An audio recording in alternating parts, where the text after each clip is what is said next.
अस्सलाम वालेकुम class, this is Mohammad Hashim Zia and you guys are watching math with Hashim Zia. मैं अपनी आज की क्लास का आगाज करेंगे। आज की हमारी क्लास एक्सरसाइज नंबर 6.2 के लेक्चर नंबर 7 के ऊपर आ रही है, जिसके अंदर हम लोग क्वेश्चन नंबर 4 के रिमेनिंग पार्ट्स को सॉल्व कर रहे होंगे। सबसे पहले नंबर के ऊपर आज की क्लास में हमारे पास अगेन ट्रिगोनोमेट्रिक फंक्शंस की इंटीग्रेशन आ रही है। बेतहाशा इंपॉर्टेंट क्वेश्चन है बेटा, ना सिर्फ आपके इंटरमीडिएट के लिए बल्कि एप्टीट्यूड के एमसीक्यूज के लिए भी, इंटरमीडिएट के एमसीक्यूज के लिए भी। It is one of the most important concept integration का। लास्ट ईयर की किताबों के अंदर भी ये क्वेश्चंस एग्जिस्ट करते थे, आपकी किताब में भी एग्जिस्ट करते हैं। तो बेटा ये बेतहाशा इंपॉर्टेंट क्वेश्चन है, क्वेश्चन नंबर 4। जितने क्वेश्चन इसके अंदर मौजूद है सारे बिलियन डॉलर्स के क्वेश्चंस हैं। सारे क्वेश्चंस को आपने 50-50 दफा प्रैक्टिस करनी है। अच्छा तो बेटा अब देखो जरा, आप एक चीज सबसे पहले हमेशा अपने जहन में रखिएगा। कभी भी इंटीग्रेशन के अंदर आपके पास सिंपल टेंजेंट स्क्वायर थीटा आ जाए, या फिर इंटीग्रेशन के अंदर आपके पास कभी भी trigonometric function cot square theta के ऊपर इंटीग्रेशन आ जाए, तो ऑलवेज रिमेंबर दिस थिंग, इनके लिए हमारे पास फॉर्मूला होता है कि भाई टेंजेंट स्क्वायर थीटा किसके बराबर होता है। आप लोगों को मालूम होगा कि भैया हमारे पास 1 प्लस का टेंजेंट स्क्वायर थीटा बराबर होता है किसके, सेक स्क्वायर थीटा के। सिमिलरली हमारे पास दुनिया के अंदर 1 प्लस का कॉट स्क्वायर थीटा बराबर होता है किसके, कोसेक स्क्वायर थीटा के। तो बेटा ये दो ट्रिगोनोमेट्रिक फंक्शंस बेतहाशा हमारे पास एप्टीट्यूड के अंदर भी और इंटरमीडिएट के अंदर भी एमसीक्यूज के अंदर आते हैं इनकी इंटीग्रेशन लेने के लिए। तो भाई इनकी इंटीग्रेशन बहुत ही इंपॉर्टेंट होती है और बहुत ही सिंपल होती है कि इसके अंदर आपने करना क्या होता है, पाइथागोरस थ्योरम को अप्लाई करना होता है। यू मस्ट नो कि भाई पाइथागोरस थ्योरम ना सिर्फ sine square theta plus cos square theta equal to 1 होता है, बल्कि हमारे पास ये बाकी के दो फंक्शंस जो होते हैं बेटा, ये भी पाइथागोरस थ्योरम के ऊपर प्रूव होते हैं। तो ऑलवेज रिमेंबर दिस थिंग, तीनों टर्म्स पाइथागोरस थ्योरम होती है, सही है ना। अक्सर बच्चों को सिर्फ ये वाली वैल्यू याद होती है, ऊपर वाली दो याद ही नहीं होती है। तो बेटा आपको ये दोनों याद होनी चाहिए। 1 प्लस का टेंजेंट स्क्वायर थीटा का फॉर्मूला किसके बराबर होता है भाई, 1 प्लस का टेंजेंट स्क्वायर थीटा बराबर होता है सेक स्क्वायर थीटा के। सिमिलरली 1 प्लस का कॉट स्क्वायर थीटा किसके बराबर होता है भाई, 1 प्लस का कॉट स्क्वायर थीटा बराबर होता है हमारे पास सिंपल तरीके से कोसेक स्क्वायर थीटा के। क्लियर है बेटा। अब देखो बहुत दफा पेपर में क्या होगा, सिंपल टेंजेंट स्क्वायर थीटा आ जाएगा या सिंपल कॉट स्क्वायर थीटा आ जाएगा। तो अगर सिंपल टेंजेंट स्क्वायर या सिंपल कॉट स्क्वायर आ रहा है, ये बेतहाशा इंपॉर्टेंट एमसीक्यूज के लिए इंपॉर्टेंट है। तो आपने सिंपल क्या करना है, देखो सिंपल तरीके से। तो बेटा देखो आपके पास सिंपल इंटीग्रेशन आ रही है टेंजेंट स्क्वायर थीटा के ऊपर, तो मैं इस टेंजेंट स्क्वायर थीटा की जगह पे क्या लिख सकता हूं, मुझे मालूम है भैया टेंजेंट स्क्वायर थीटा किसके बराबर होगा, ये बराबर होता है सेक स्क्वायर थीटा यानी कि सेक स्क्वायर एक्स। मुझे यहाँ पे थीटा एंगल क्या गिवन है, एक्स गिवन है। तो क्या बन जाएगा, सेक स्क्वायर एक्स माइनस का 1 इंटू डी एक्स का डीएक्स। अब आप बारी बारी इंटीग्रेशन को दोनों पे अप्लाई करवा दोगे, क्योंकि आपने सिंपल तरीके से इसको ब्रेक करवा दिया। आप डायरेक्टली इस क्वेश्चन को सॉल्व नहीं कर सकते थे। अगर किसी बच्चे के जहन में क्वेश्चन आ रहा है ना, सर क्या मैं डायरेक्टली सॉल्व नहीं कर सकता, तो बेटा डायरेक्टली आपके सारे फॉर्मुलाज फेल हो जाएंगे। देखो पावर फॉर्मूला अप्लाई नहीं कर सकते क्योंकि बेस का बाहर डेरिवेटिव नहीं है। डायरेक्टली ट्रिगोनोमेट्री फॉर्मूला अप्लाई नहीं कर सकते क्योंकि इंटीग्रेशन में टेंजेंट स्क्वायर के लिए कोई फॉर्मूला एग्जिस्ट नहीं करता, टेंजेंट के लिए फॉर्मूला एग्जिस्ट करता है। तो भैया इसका मतलब क्या, सारी चीजें फेल हो गई। तो फिर मैंने आपको स्टार्टिंग के अंदर एक बात बताई थी, कभी भी ट्रिगोनोमेट्री के आपका क्वेश्चन आ जाए या कोई भी इंटीग्रेशन में क्वेश्चन आ जाए और सारे हमारे बेसिक मेथड्स फेल हो जाएं, तो फिर हम सिंप्लीफिकेशन करवाने पे जाते हैं। हम सिंप्लीफिकेशन करवाएंगे कि मेरा क्वेश्चन सिंप्लीफाई हो जाए ताकि मैं इंटीग्रेशन अप्लाई कर सकूं। तो देखो यहाँ पे टेंजेंट स्क्वायर एक्स आ रहा है, मुझे मालूम है टेंजेंट स्क्वायर एक्स इसके बराबर होता है, ये बराबर होता है सेक स्क्वायर एक्स माइनस के 1 के। तो अब जब मैंने सिंप्लीफाई करवा दिया, अब इंटीग्रेशन को बारी बारी दोनों टर्म्स के ऊपर शिफ्ट करवा देंगे। तो क्या बन जाएगा, इंटीग्रेशन एक दफा सेक स्क्वायर एक्स के ऊपर चली जाएगी और एक दफा मेरी इंटीग्रेशन इस 1 के ऊपर चली जाएगी। हमें मालूम है इंटीग्रेशन के अंदर सेक स्क्वायर के लिए फॉर्मूला क्या होता है भाई, इंटीग्रेशन के अंदर सेक स्क्वायर का फॉर्मूला एग्जिस्ट करता है। इंटीग्रेशन में सेक स्क्वायर का फॉर्मूला क्या होता है बेटा, ये बराबर होता है सिंपल टेंजेंट एक्स के। इंटीग्रेशन के अंदर अगर आप याद करो तो सेक स्क्वायर एक्स का फॉर्मूला किसके बराबर होता है भैया, ये बराबर होता है सिंपल तरीके से हमारे पास टेंजेंट एक्स के। और माइनस के 1 की इंटीग्रेशन क्या होती है बेटा, 1 की इंटीग्रेशन बराबर होती है सिंपल एक्स के प्लस के सी के साथ। आपका इस क्वेश्चन का आंसर आ गया। तो ये क्वेश्चन एमसीक्यूज के अंदर बहुत आता है, बेतहाशा एमसीक्यूज में आएगा। और अभी जब हम बड़े क्वेश्चंस कर रहे होंगे वहां पे भी सब पार्ट्स के तौर पे आ रहा होगा। सिमिलरली एक और क्वेश्चन जो आपकी किताब में मौजूद नहीं है मगर वो भी एमसीक्यूज के लिए बेतहाशा इंपॉर्टेंट है, उस क्वेश्चन में क्या होता है, इंटीग्रेशन आपसे कह दी जाएगी कॉट स्क्वायर एक्स के ऊपर बताइए। इंटीग्रेशन एग्जामिनर क्या बोल देगा, कॉट स्क्वायर एक्स पे बताओ। अब एग्जामिनर बोलेगा कॉट स्क्वायर एक्स की इंटीग्रेशन बताओ, तो बेटा इसको नॉर्मल मेथड पे सॉल्व भी नहीं कर सकते। तो ये भी बेतहाशा इंपॉर्टेंट एमसीक्यूज है। बेटा देखो मैं इसको इस क्वेश्चन को मोस्ट इंपॉर्टेंट क्वेश्चन क्यों कहता हूं, क्योंकि बेटा ये क्वेश्चन एमसीक्यूज में बहुत आता है। कल को जब एप्टीट्यूड के अंदर जाओगे ना, तो बेटा ये क्वेश्चन नस्ट के अंदर, फास्ट के अंदर, आईबीए के अंदर बहुत पूछा जाता है, एनईडी के अंदर बहुत ये क्वेश्चन एमसीक्यूज आता है। क्यों आता है जरा बात को समझिएगा। कि देखो यहाँ पे एग्जामिनर आपसे कॉट स्क्वायर के एक्स की इंटीग्रेशन मांग रहे हैं। अब अक्सर बच्चे भूल जाते हैं कि भैया डायरेक्ट इंटीग्रेशन का फॉर्मूला अप्लाई करवा देंगे एलएन वाला। उनको पता ही नहीं है कि भाई इंटीग्रेशन के अंदर ना तो कॉट स्क्वायर के लिए कोई फॉर्मूला है और ना ही टेंजेंट स्क्वायर के लिए कोई फॉर्मूला है। इंटीग्रेशन के अंदर सिर्फ स्क्वायर के लिए दो फॉर्मूलाज हैं। एक फॉर्मूला होता है सेक स्क्वायर के लिए, एक फॉर्मूला होता है cosec स्क्वायर के लिए। तो always remember this thing, there is no formula for the cot square, there is no formula for the tangent square, only formula exist for the sec square and cosec square. तो अब देखो यहाँ पे cot square आ रहा है, तो मैं क्या करूंगा, पहले इसको पाइथागोरस थ्योरम के ऊपर इसको सिंप्लीफाई करवाऊंगा। तो बेटा cot स्क्वायर किसके बराबर होता है भैया, cot स्क्वायर मेरे पास बराबर होगा सिंपल तरीके से cosec स्क्वायर माइनस वन के। किसके बराबर होगा मेरा बेटा, ये बराबर होगा सिंपल तरीके से cosec स्क्वायर एक्स माइनस के वन इंटू डी एक्स के। अब इंटीग्रेशन बारी बारी दोनों पे अप्लाई करवा दीजिए। तो इंटीग्रेशन एक दफा अप्लाई हो जाएगी cosec square x into d x के ऊपर, और एक दफा इंटीग्रेशन अप्लाई हो जाएगी dx के ऊपर। तो बेटा cosec स्क्वायर की इंटीग्रेशन क्या होती है, देखो इंटीग्रेशन में cosec स्क्वायर के लिए फॉर्मूला क्या होता है, सिंपल नेगेटिव का कॉट होता है। इंटीग्रेशन के अंदर cosec स्क्वायर का फॉर्मूला क्या होता है बेटा, ये होता है नेगेटिव का कॉट, और जो भी मेरा एंगल आ रहा है वर्टिकल लिख दिया जाएगा, माइनस का sign as it is. One की इंटीग्रेशन क्या होगी, one is a constant term, तो बेटा वन की इंटीग्रेशन क्या होगी, जिस रिस्पेक्ट से, जिस वेरिएबल के रिस्पेक्ट से इंटीग्रेशन अप्लाई हो रही है वेरिएबल आ जाएगा, एक्स की रिस्पेक्ट से अप्लाई हो रही है एक्स आ जाएगा, प्लस के सी के ऊपर मेरा आंसर आ गया क्वेश्चन का। तो सिंपल तरीके से मेरा बेटा हमारा क्या हो गया, इस क्वेश्चन का पर्टिकुलरली आंसर आ गया। तो बात क्लियर होती है भाई, ये दोनों क्वेश्चंस एमसीक्यूज के लिए बहुत इंपॉर्टेंट है, बिलियन डॉलर्स के हैं। मार्क कर लीजिएगा, कल को जब आप एप्टीट्यूड के लिए भी पढ़ लोगे ना मुझसे, तो वहां पे भी मैं क्वेश्चन लाजमी करवाता हूँ, क्योंकि क्वेश्चन बिलियन डॉलर्स का है। अच्छा भाई, नेक्स्ट क्वेश्चन में मूव करेंगे। ये क्वेश्चन 4 नंबर के लिए बहुत इंपॉर्टेंट क्वेश्चन है। अब देखो एग्जामिनर क्या कह रहा है, कॉट की पावर 4x। अब देखो कभी भी आपके पास कॉट के ऊपर या किसी भी ट्रिगोनोमेट्रिक फंक्शन के ऊपर एक्सेप्ट साइन एंड कॉस कोई भी बड़ी पावर आ रही होगी, हमेशा हम लोग क्या करेंगे, पावर ब्रेकिंग मेथड को यूटिलाइज करते हैं। हमेशा हम लोग क्या करेंगे मेरा बेटा, पावर ब्रेकिंग मेथड्स को यूटिलाइज करेंगे क्वेश्चन को सॉल्व करने के लिए। अब देखो क्वेश्चन कहता है कि भैया आपको इस क्वेश्चन को सॉल्व करना है सब्स्टिट्यूशन मेथड के ऊपर। कोई मसले की बात नहीं है बेटा, सिंपल है। कैसे सॉल्व करेंगे सर, अरे बेटा सॉल्व करना देखो बहुत आसान है। कैसे, ये देखो सबसे पहले नंबर के ऊपर जो 4 नंबर में क्वेश्चन आता है, एक दफा मैं अपने क्वेश्चन को as it is copy down कर दूंगा, सा है ना। उसके बाद आप क्या करोगे, देखो कॉट के ऊपर या सेक के ऊपर या कोसेक के ऊपर या टेंजेंट के ऊपर कभी बड़ी पावर आ रही हो, हम हमेशा इसको पावर्स को ब्रेक डाउन करवाएंगे। तो भैया कॉट की पावर 4x का मतलब क्या है, मैं इसको ब्रेक करवा दूंगा cot square x into cot square x के ऊपर। हमने क्या करा, सिंपल अपनी पावर्स को बेटा बेटा ब्रेक करवा दिया। पावर्स को ब्रेक करवाना तमाम बच्चे जानते हैं, हमने पावर्स को भी ब्रेक करवा दिया। अब पावर्स को जब ब्रेक करवा दिया, तो अब मैं यहाँ पे पाइथागोरस थ्योरम को अप्लाई कर दूंगा। तो नॉर्मल मेथड है, तो भाई मैं यहाँ पे लिख सकता हूं एज वी नो डेट कि भैया पाइथागोरस थ्योरम हमें दुनिया में क्या कहता है।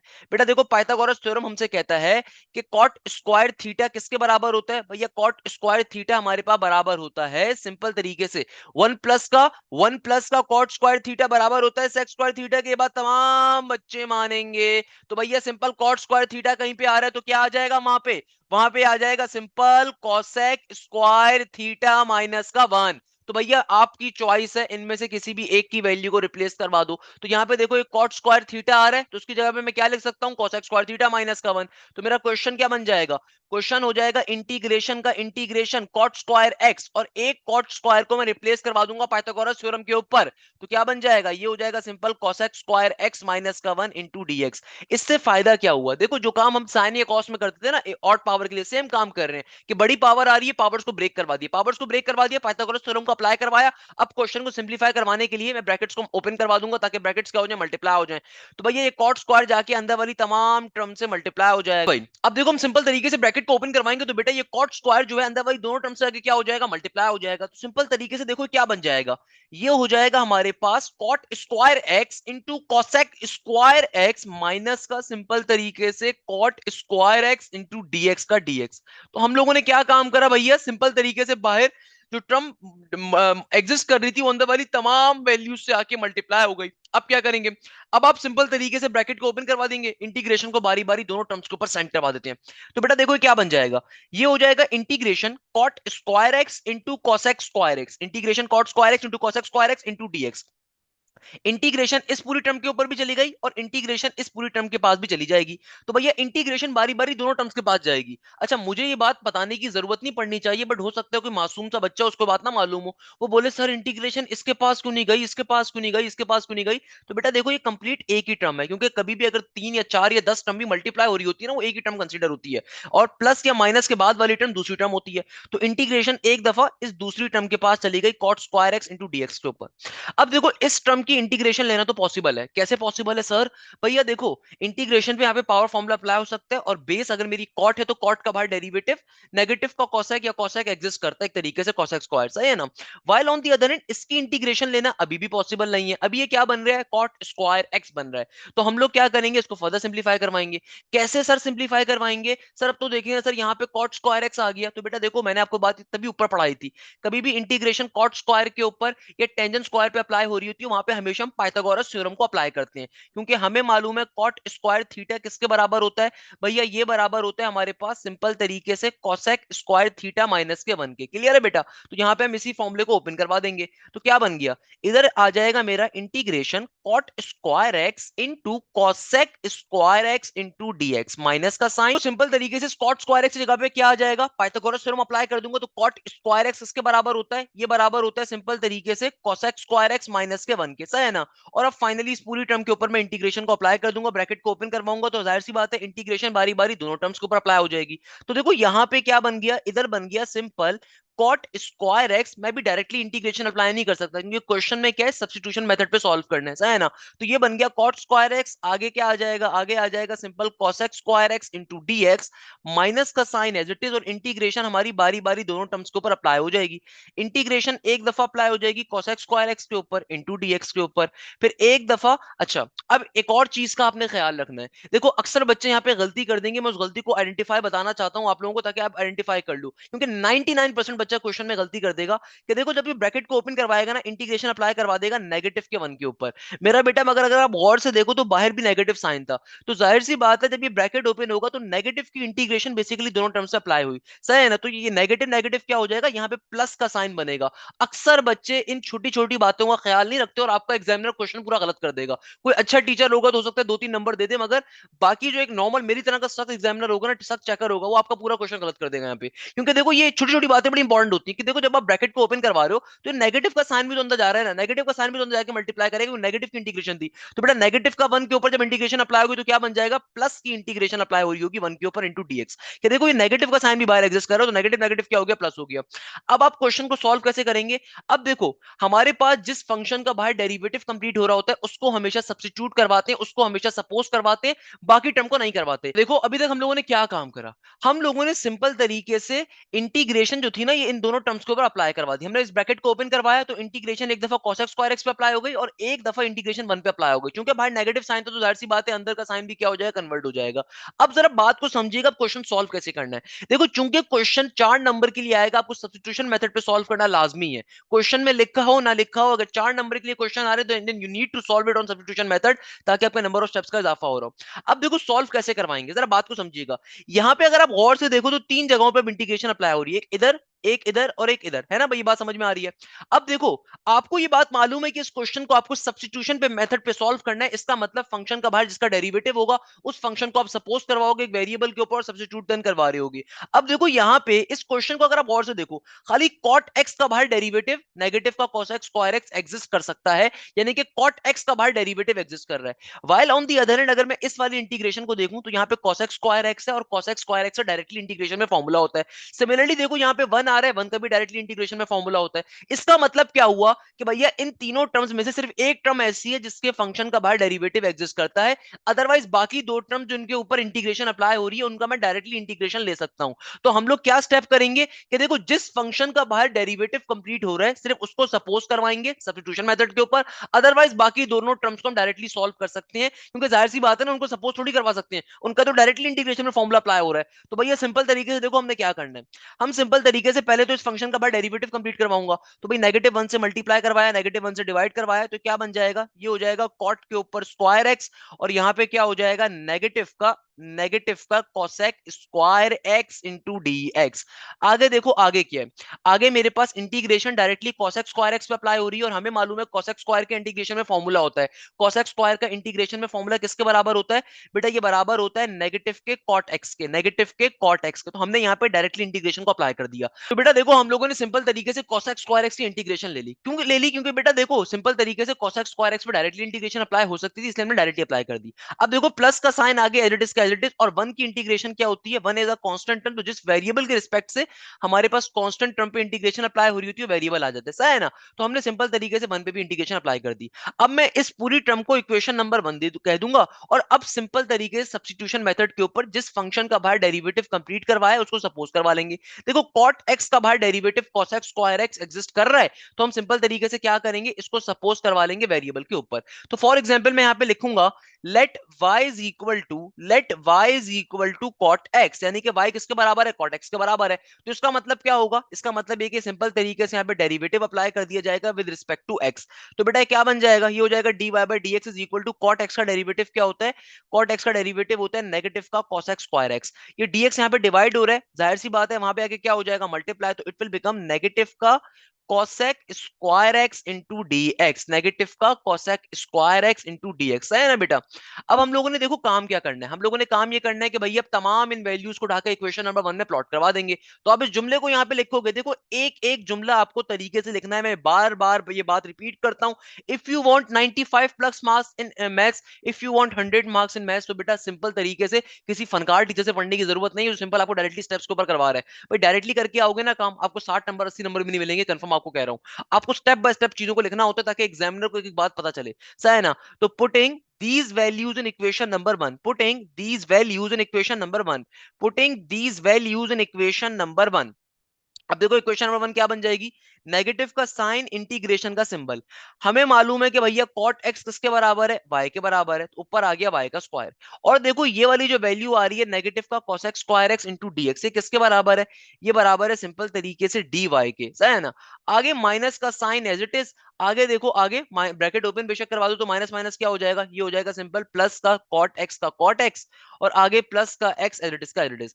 अब हमने क्या करना है? सिंपल यहाँ पे इंटीग्रेशन को अप्लाई करवा देंगे, क्योंकि इंटीग्रेशन का पावर फॉर्मूला कंप्लीट हो रहा है, y के ऊपर एक पावर आ रही है, तो बेटा सिंपल तरीके से क्या बन जाएगा? ये नेगेटिव का साइन बाहर एज इट इज। इंटीग्रेशन का पावर फॉर्मूला क्या कहता है भैया? पावर में एक इजाफा करेंगे ऊपर, उसको एक दफा नीचे भी लिख देंगे। आगे देखो आगे क्या मौजूद है? प्लस का कॉट एक्स प्लस का एक्स, और अब लास्ट के अंदर प्लस का सी आ जाए, क्योंकि देखो अब क्वेश्चन में से तमाम इंटीग्रल के साइन रिमूव हो चुके हैं, तो इंटीग्रल कांस्टेंट आ जाएगा। और अब फाइनली हमारा ये क्या बन गया? इसको एक बार तरीके से अगर मैं लिख दूं तो ये बन गया मेरा नेगेटिव का 1/3 इंटू वाई क्यूब, आगे आ गया प्लस का कॉट एक्स, आगे आ गया प्लस का एक्स। तो भाई ये हमारा फाइनल आंसर आ गया। लास्ट में काम क्या करना है? वाई की ओरिजिनल वैल्यू को प्लॉट करवा दोगे।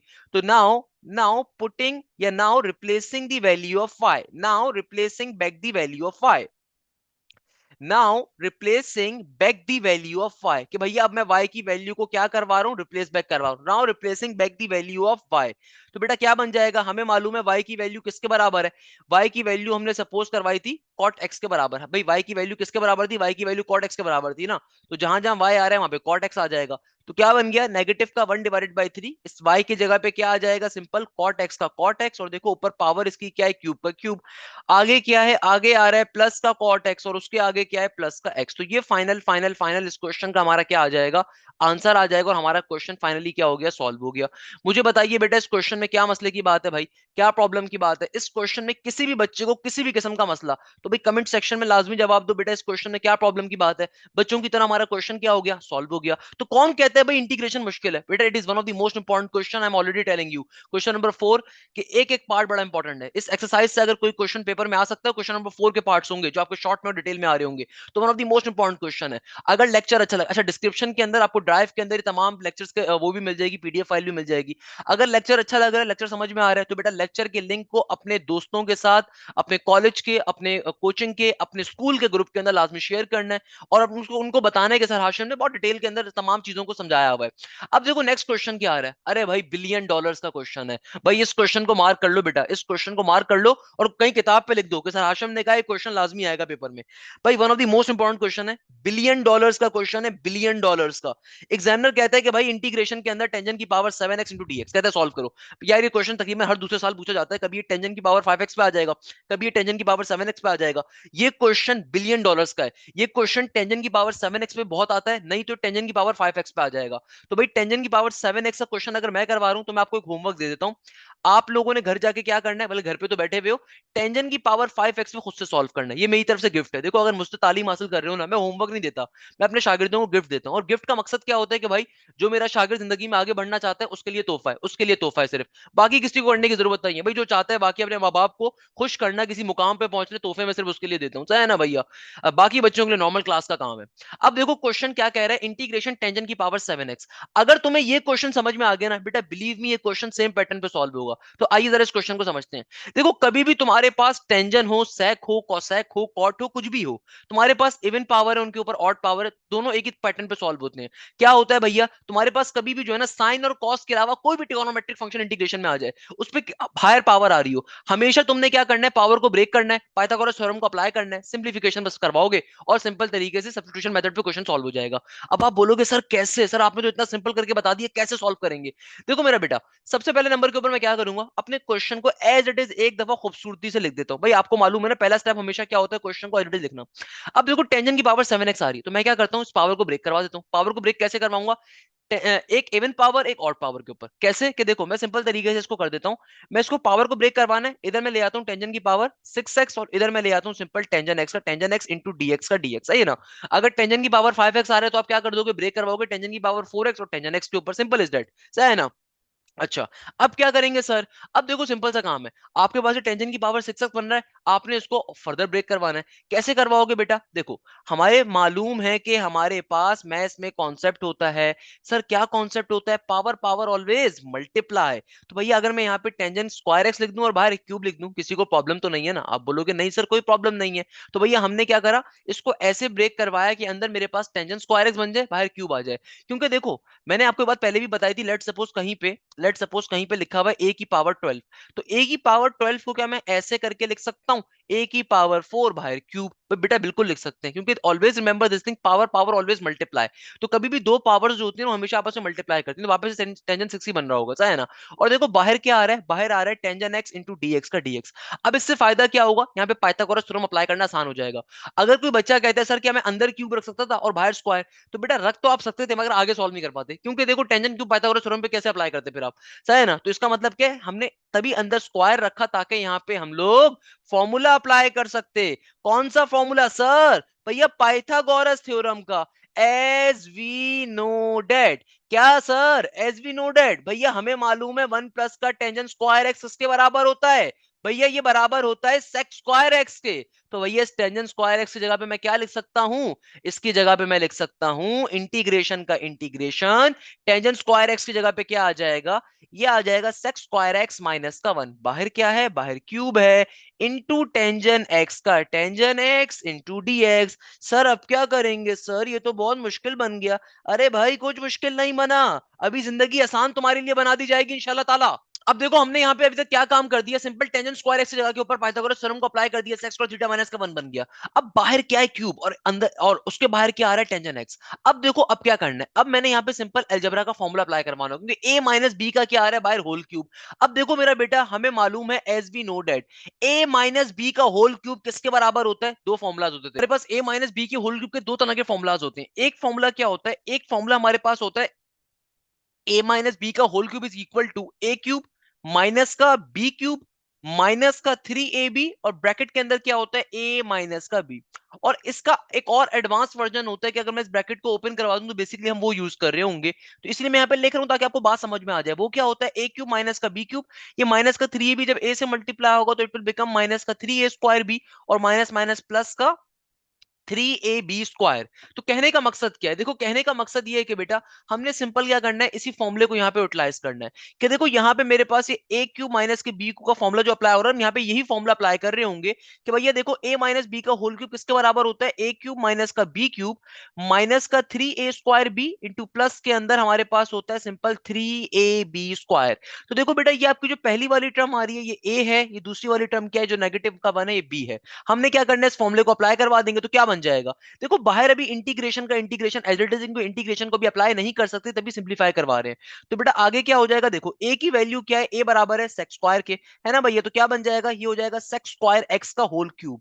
आगे क्या हो जाएगा, माइनस का साइन वन का क्यूब हो जाएगा, जाहिर सी बात है बी क्या है, वन के बराबर है। फिर आगे क्या हो जाएगा, माइनस का थ्री ए स्क्वायर, तो ए किसके बराबर है बेटा, ए बराबर है हमारे पास सेक्स स्क्वायर एक्स के, बाहर स्क्वायर का स्क्वायर, बी की वैल्यू वन के बराबर है।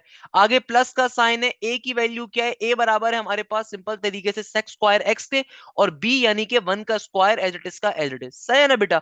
और देखो सबसे बाहर क्या मौजूद है, सबसे बाहर हमारे पास टेंजन एक्स इंटू डीएक्स का डीएक्स एज इट इज। तो बेटा देखो फॉर्मूला कैसे अप्लाई हुआ, यहाँ पे हमारे पास क्या बन गया, ए क्यूब माइनस का बी क्यूब माइनस का थ्री ए स्क्वायर बी प्लस का थ्री ए बी स्क्वायर, और बाहर टेंजन एक्स इंटू डीएक्स का डीएक्स एज इट इज। अच्छा तो बेटा अब देखो हम लोगों ने क्या करना है, सिंपल तरीके से यहाँ पे ए माइनस बी की होल क्यूब को जब फॉर्मूला अप्लाई कर दिया, अब सिंपल तरीके से सिंप्लीफिकेशन करवाएंगे। We know this thing, power power क्या होती है, हमेशा एक दूसरे से मल्टीप्लाई होती है। तो बेटा देखो यहाँ पे क्या एग्जिस्ट कर रहा है, यहाँ पे मेरे पास एग्जिस्ट कर रहा है सिंपल तरीके से क्या, कि देखो बाहर हमारे पास क्या आ रहा है, सिंपली बाहर मेरे पास बन रहा है, देखो यहाँ पे सेक्स स्क्वायर एक्स के बाहर पावर क्यूब है, तो पावर पावर ऑलवेज मल्टीप्लाई, तो इट विल बिकम सिंपल, ये क्या बन जाएगा, सेक की पावर सिक्स एक्स बन जाएगा। आगे देखो माइनस का वन का क्यूब वन ही रहेगा, और फर्दर आगे क्या हो जाएगा, माइनस का थ्री एज इट इज, और सेक्स स्क्वायर एक्स में पावर स्क्वायर आ रही है, तो देखो पावर पावर ऑलवेज मल्टीप्लाई, इसको तरीके से एक बार लिख रहे हैं तो भैया सिंप्लीफिकेशन करके लिख देंगे। आगे क्या हो जाएगा, प्लस का थ्री एज इट इज का as it is into sec square x का सेक स्क्वायर एक्स। अब देखो सबसे होल टर्म के बाहर क्या एग्जिस्ट कर रहा था, टेंजन एक्स इंटू डीएक्स। देखो यहाँ पे हम लोगों ने क्या काम करा, अब जो हमने a माइनस बी के क्यूब का फॉर्मूला अप्लाई किया था ना, सिंपल यहाँ पे इसको सिंप्लीफाई करके मैंने लिख दिया कि देखो power power always multiply, three two six बन गया, और तरीके से टर्म को लिख दिया। अब देखो आसान तरीन काम हमने क्या करना है, कि अब देखो सबसे बाहर यहाँ पे क्या एग्जिस्ट कर रहा है, टेंजन एक्स। तो बेटा बाहर जो यहाँ पे वैल्यू टेंजन एक्स एग्जिस्ट कर रहा है ना, अब जब मैं ब्रैकेट को ओपन करवाऊंगा तो टेंजन एक्स बारी बारी तमाम टर्म से जाके क्या हो जाएगा, मल्टीप्लाई हो जाएगा। तो हमने सिंपल से काम कर लेना। अच्छा तो बेटा अब देखो हमने क्वेश्चन को सिंप्लीफाई करके लिख दिया। अब देखो इस कंप्लीट ब्रैकेट के बाहर ये टेंजन एक्स मल्टीप्लाई हो रहा है, अगर आप देखो ना, हमने भी क्वेश्चन को क्या कर दिया मेरा बेटा, सिंप्लीफाई करके लिख दिया, सही है। और देखो इस कंप्लीट ब्रैकेट के बाहर क्या है, टेंजन एक्स मल्टीप्लाई हो रहा है। अब अगर मैं अपने ब्रैकेट को देखूं तो मुझे साफ तौर पे दिख रहा है कि मेरे पास तीन टर्म जो आ रही है सेक वाली आ रही है, और ये नेगेटिव का वन एक अकेला है। तो अगर मैं इस क्वेश्चन को ऐसे करके लिखूं तो आई डोंट थिंक किसी बच्चे को मसला होगा, कि भाई मैं सिंपल तरीके से इसको सेक की पावर सिक्स एक्स माइनस का थ्री इंटू सेक की पावर फोर एक्स, और प्लस के साइन के बाद क्या है, three into sec square x. तो ये माइनस का वन जो पहले आ रहा था ना, इसको मैंने सबसे आखिर में लिख दिया।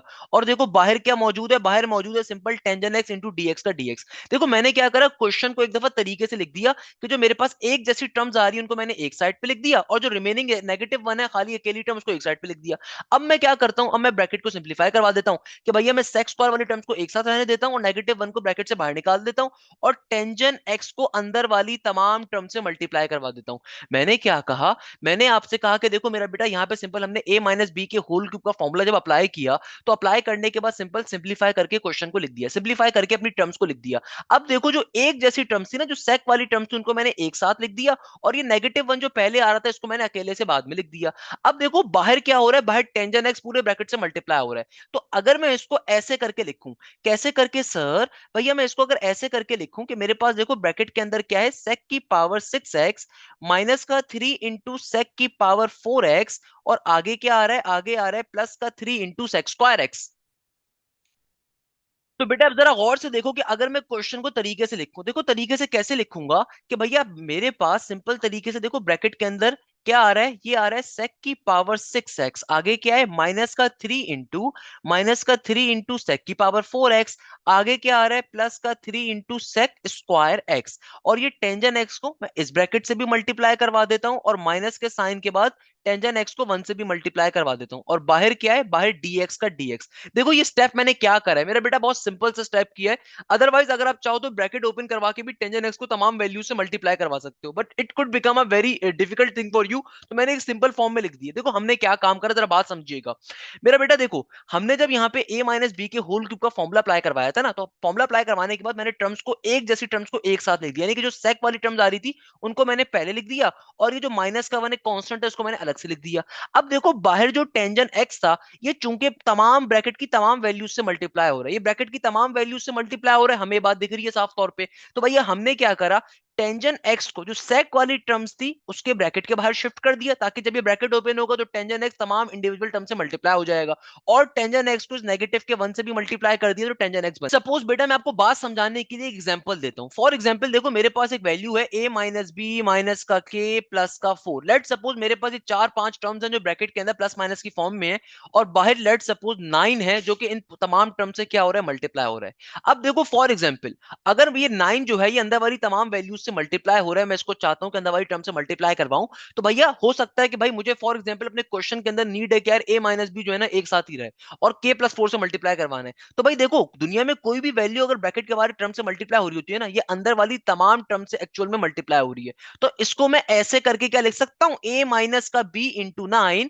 और आगे माइनस का 9k प्लस का 4 9 जार क्या होता है भाई, ये 4 9 जार होता है 36 के बराबर। देखो मैंने क्या काम करा, क्या ये काम सही किया है? बिल्कुल सही करा है। कैसे कि देखो, चूंकि मुझे मालूम है कि 9 अंदर वाली तमाम टर्म से मल्टीप्लाई हो रहे हैं, मगर मुझे अंदर की जो दो टर्म्स हैं उनको भी एक साथ ही रखना है, उनको अभी फर्दर एक्सपेंड नहीं करवाना। तो मैं क्या करता हूं कि भाई अंदर वाली दोनों टर्म्स को ब्रैकेट में रहने देता हूं, उसके बाहर बाहर 9 भेज देता हूं, कि जाहिर सी बात है ब्रैकेट ओपन होगा तो अल्टीमेटली वो 9 अंदर वाली दोनों टर्म से मल्टीप्लाई हो ही रहा होगा, और ये 9 फिर बाकी दो टर्म से भी मल्टीप्लाई हो रहा है अपने नॉर्मल वे के अंदर। तो सेम काम हम लोगों ने देखो यहां पे करा, कि भाई मुझे चूंकि सेक वाली टर्म्स को भी एक जगह पे रखना था, तो मैंने क्या करा, सेक वाली टर्म्स को ब्रैकेट में रहने दिया, सेक वाली टर्म्स को मैंने ब्रैकेट में कर दिया। अब जब ये टेंजन एक्स जो बाहर मौजूद है इस पूरी टर्म से ही मल्टीप्लाई होगा, इससे ही मल्टीप्लाई होगा, तो हमने यही काम करा। इसके पीछे लॉजिक क्या है भाई, आप चाहें तो आप टेंजन को इंडिविजुअल टर्म पे भी भेज सकते हैं, मगर उससे क्या होगा, आपके 4-5 फजूल के स्टेप्स का इजाफा हो जाएगा। आसान तरीके कार क्या, ब्रैकेट में रहने दो और बाहर सिंपल टेंजन एक्स आ गया। अब आप सारे आपके लिए आसानी हो जाएगी। आसानी कैसे होगी जरा गौर से देखिएगा, कि अब जब मैं यहाँ पे इंटीग्रेशन को अप्लाई करवाऊंगा, तो इंटीग्रेशन जाहिर सी बात है अभी इस पूरी की पूरी टर्म पे अप्लाई हो रही है, यानी कि इंटीग्रेशन सेक की पावर 6x माइनस का 3 इंटू सेक की पावर 4x प्लस का 3 इंटू सेक स्क्वायर एक्स, और बाहर टेंजन एक्स का टेंजन एक्स इंटू डीएक्स पे अप्लाई हो गई, सही है ना। सिमिलरली यहां पे भी इंटीग्रेशन अप्लाई हो जाएगी, किसके ऊपर, टेंजन एक्स इंटू डीएक्स के ऊपर। तो बेटा अब जरा गौर से बात समझो कि अब इंटीग्रेशन जब अप्लाई होगी तो इंटीग्रेशन किस तरीके से इन दोनों टर्म्स के ऊपर अप्लाई होगी। तो इंटीग्रेशन देखो बारी बारी अब इन दो ब्रैकेट्स के ऊपर अप्लाई हो जाएगी। जाहिर सी बात है एक पूरी टर्म ये आ गई, अब एक पूरी टर्म ये आ गई, तो इंटीग्रेशन अब बारी बारी दोनों टर्म्स के ऊपर कैसे अप्लाई होगी, कि इंटीग्रेशन एक तो अप्लाई हो जाएगी इस पूरी टर्म के ऊपर सेक की पावर 6x, आगे क्या आ रहा है माइनस इंटू 3 इंटू सेक की पावर 4x, आगे आ रहा है प्लस का 3 इंटू सेक स्क्वायर एक्स, और इस कंप्लीट ब्रैकेट के बाहर क्या था, टेंजन एक्स इंटू डीएक्स। और एक दफा ये इंटीग्रेशन इस टेंजन एक्स इंटू डीएक्स पे भी अप्लाई हो जाएगी, एक दफा ये इंटीग्रेशन इस पूरी टर्म पे भी अप्लाई हो जाएगी। अब जरा बात को समझिएगा, बात बड़ी मजे की है, कि बेटा देखो अब इंटीग्रेशन इन दोनों टर्म्स पे कैसे अप्लाई होगी, कि देखो यहां पे तो सिंपल टेंजन एक्स फॉर्म हो रहा है, टेंजन एक्स का इंटीग्रेशन में फॉर्मूला भी होता है, मगर यहां पे क्या बन गया, अब सेक की वैल्यूज आ रही है और बाहर टेंजन है, और अगर आप यहां पे फॉर्मूला भी अगर ओपन करवाओ, ब्रैकेट भी ओपन करवाओ, तो क्या बन जाएगा, ये हो जाएगा सेक की power 6 into tangent, 3 into sec की पावर 4 इंटू टेंजन, प्लस का 3 सेक स्क्वायर इंटू टेंजन। तो आपके लिए चीजों को अभी भी फॉर्मूला अप्लाई करना इंपॉसिबल होगा। देखो कभी भी आपके पास ट्रिगोनोमेट्री का कोई भी क्वेश्चन आया करे और आप ट्रिगोनोमेट्री पे इंटीग्रेशन ले रहे हो, तो उसके एक शॉर्टकट आपको बताता हूं, कि कभी भी यू नीड टू रियलाइज ना कि यार यहाँ पे इंटीग्रेशन अप्लाई हो सकती है नहीं हो सकती। तो हमेशा क्वेश्चन को समझो, कि देखो लेट सपोज अगर मैं ब्रैकेट अभी ओपन भी करवा दूंगा ना, तो टेंजन एक्स इंडिविजुअल टर्म से आके मल्टीप्लाई होगा, और इंटीग्रेशन जब इन इंडिविजुअल टर्म से अप्लाई हो रही होगी, तब क्या इंटीग्रेशन अप्लाई हो सकती है नहीं हो सकती। तो उसको समझो कि देखो अगर तो सिंपल टेंजन एक्स की इंटीग्रेशन लेनी है तो वो तो इंटीग्रेशन में पॉसिबल है, सिंपल टेंजन एक्स की इंटीग्रेशन में एग्जिस्ट करती है। सिमिलरली अगर सिंपल सेक एक्स पे इंटीग्रेशन आ रही है, ये भी इंटीग्रेशन में एग्जिस्ट कर रही है। मगर अगर कभी भी टेंजन इंटू सेक लिखा हुआ है, टेंजन इंटू सेक की डायरेक्टली इंटीग्रेशन नहीं होगी, बल्कि पावर फॉर्मूला लेना पड़ेगा। अब देखो पावर फॉर्मूला क्या कहता है, लेट सपोज अगर मैं टेंजन पे पावर को कंसीडर करूंगा, तो पावर फॉर्मूला ये कहता है कि भैया बेस का बाहर डेरिवेटिव, यानी कि टेंजन का बाहर डेरिवेटिव सेक स्क्वायर एग्जिस्ट करना चाहिए। ऑन दी अदर हैंड अगर मैं कंसीडर करता हूं कि भैया सेक के ऊपर पावर आ रही है, तो फिर सेक का बाहर derivative tangent into sec exist करना चाहिए। तो हमेशा याद रखो, कभी भी ट्रिगोनोमेट्री का क्वेश्चन इंटीग्रेशन में आ रहा हो, तो इंटीग्रेशन अप्लाई करने वाले हो तो हमेशा इन कंडीशन को जहन में ले आया करो, कि अब देखो तुम्हारी अपनी टर्म्स क्या है, तुम्हारी यहाँ पे टर्म्स हैं सेक और टेंजन, तो फौरन जहन में लेकर आओ कि यार देखो सेक पे पावर आ रही है, सेक पे अगर पावर आ रही है तो इसका मतलब क्या है कि बाहर ना सिर्फ टेंजन होना चाहिए बल्कि साथ में क्या होना चाहिए, सेक भी होना चाहिए। क्योंकि सेक पे अगर पावर आ रही है तो सेक का डेरिवेटिव क्या होता है, सेक का डेरिवेटिव होता है सेक इंटू टेंजन। तो देखो बाहर अभी सिर्फ क्या एग्जिस्ट कर रहा है, टेंजन एग्जिस्ट कर रहा है, तो मुझे बाहर किसी भी तरीके से सेक भी लेकर आना है। अब आप बोलोगे सर सेक कैसे लेकर आएंगे, आपने तो कहा था फंक्शन का बाय डेरिवेटिव अगर नहीं गिवन फंक्शन तो इसका मतलब नहीं ला सकते, बिल्कुल आपकी बात दुरुस्त है। मगर देखो यहां पे मुझे दिख रहा है कि यहाँ पे हर एक के पास सेक की हायर पावर है, तो अगर मैं यहां से सेक को कॉमन लेके एक सेक बाहर भेज दूं तो उससे अल्टीमेटली फायदा क्या होगा, मेरे फंक्शन का बार डेरिवेटिव कंप्लीट हो जाएगा। और ये काम चूंकि मैं विद इन द इंटीग्रेशन कर रहा हूं तो इसमें कोई गलत बात भी नहीं है, मैं बाहर से थोड़ी लेकर आ रहा हूं। तो देखो मैं क्या स्टेप कर रहा हूं, जरा गौर से देखिएगा। मैं इस पूरी टर्म में से एक सेक को कॉमन ले लेता हूं, मैं क्या करता हूं इस पूरी टर्म में से सेक को कॉमन निकाल रहा हूं। इससे फायदा क्या होगा भी आपको समझ में आएगा कि देखो हम क्या कर रहे हैं, हम इस पूरी की पूरी टर्म में से एक सेक को कॉमन ले लेते हैं। इस सेक को मैंने इस पूरी टर्म में से कॉमन ले लिया और उसको उठा के बाहर फेंक दिया, उसको उठा के बाहर वाले टेंजेंट के साथ भेज दिया। और यहां पे तो obviously integration into tangent x into d x वैसे ही बन रहा है। देखो हमने स्टेप क्या करा, हमने ये स्टेप ये करा कि भाई मेरे पास चूंकि तमाम की तमाम टर्म्स के अंदर सेक जो था वो एग्जिस्ट, बड़ी पावर आ रही थी ना सेक की, तो हमने क्या करा एक सेक को कॉमन ले लिया और उस सेक को उठा के बाहर फेंक दिया ताकि बाहर क्या बन जाए, बाहर टेंजेंट एक्स ऑलरेडी मौजूद था और सेक एक्स भी आ गया। इससे फायदा ये हुआ कि यार अब जब मैं इंटीग्रेशन इंडिविजुअल टर्म्स पे अप्लाई करूंगा ना, और तो हमारे पास सिंपल पावर फॉर्मूला अप्लाई हो जाएगा। क्योंकि देखो इंटीग्रेशन जब बारी बारी अब इन तमाम टर्म्स के ऊपर जाएगी और साथ साथ ये पूरी टर्म भी तमाम टर्म्स के पास जाएगी, तो अब मेरे पास बेस का बाहर डेरिवेटिव अल्टीमेटली एग्जिस्ट कर रहा होगा, तो मेरे लिए इंटीग्रेशन सॉल्व करवाना चुटकी बजाने का काम होगा। ऑन दी अदर हैंड यहां पे देखो, यहां पे स्टेप क्या हो रहा है, इधर मेरे पास simple integration into tangent x आ रही है, तो टेंजन एक्स की डायरेक्टली इंटीग्रेशन में फॉर्मूला एग्जिस्ट करता है, सिंपल टेंजन एक्स का इंटीग्रेशन में डायरेक्टली फॉर्मूला एग्जिस्ट करता है, तो यहां पे मैं डायरेक्टली वो अप्लाई करवा दूंगा ताकि फिर सपोजिशन के ऊपर जा सके। याद रखिएगा अगर कोई ऐसा फंक्शन आ रहा है जिसका डायरेक्टली इंटीग्रेशन में फॉर्मूला एग्जिस्ट कर रहा हो, तो आप उसका डायरेक्टली इंटीग्रेशन में फॉर्मूला अप्लाई कर देते हैं और सपोजिशन बाद में करवाते हैं, क्योंकि सपोजिशन में हम अपना फंक्शन वेरिएबल चेंज कर रहे होते हैं। देखो टेंजन एक्स का इंटीग्रेशन में फॉर्मूला क्या होता है, टेंजन एक्स का इंटीग्रेशन में फॉर्मूला होता है एल एन सेक एक्स। अभी प्लस का सी मत लगा दीजिएगा क्योंकि अभी क्वेश्चन में इंटीग्रेशन का साइन मौजूद है, सही है ना। तो इसको मैं अपनी इक्वेशन नंबर 1 कह दूंगा।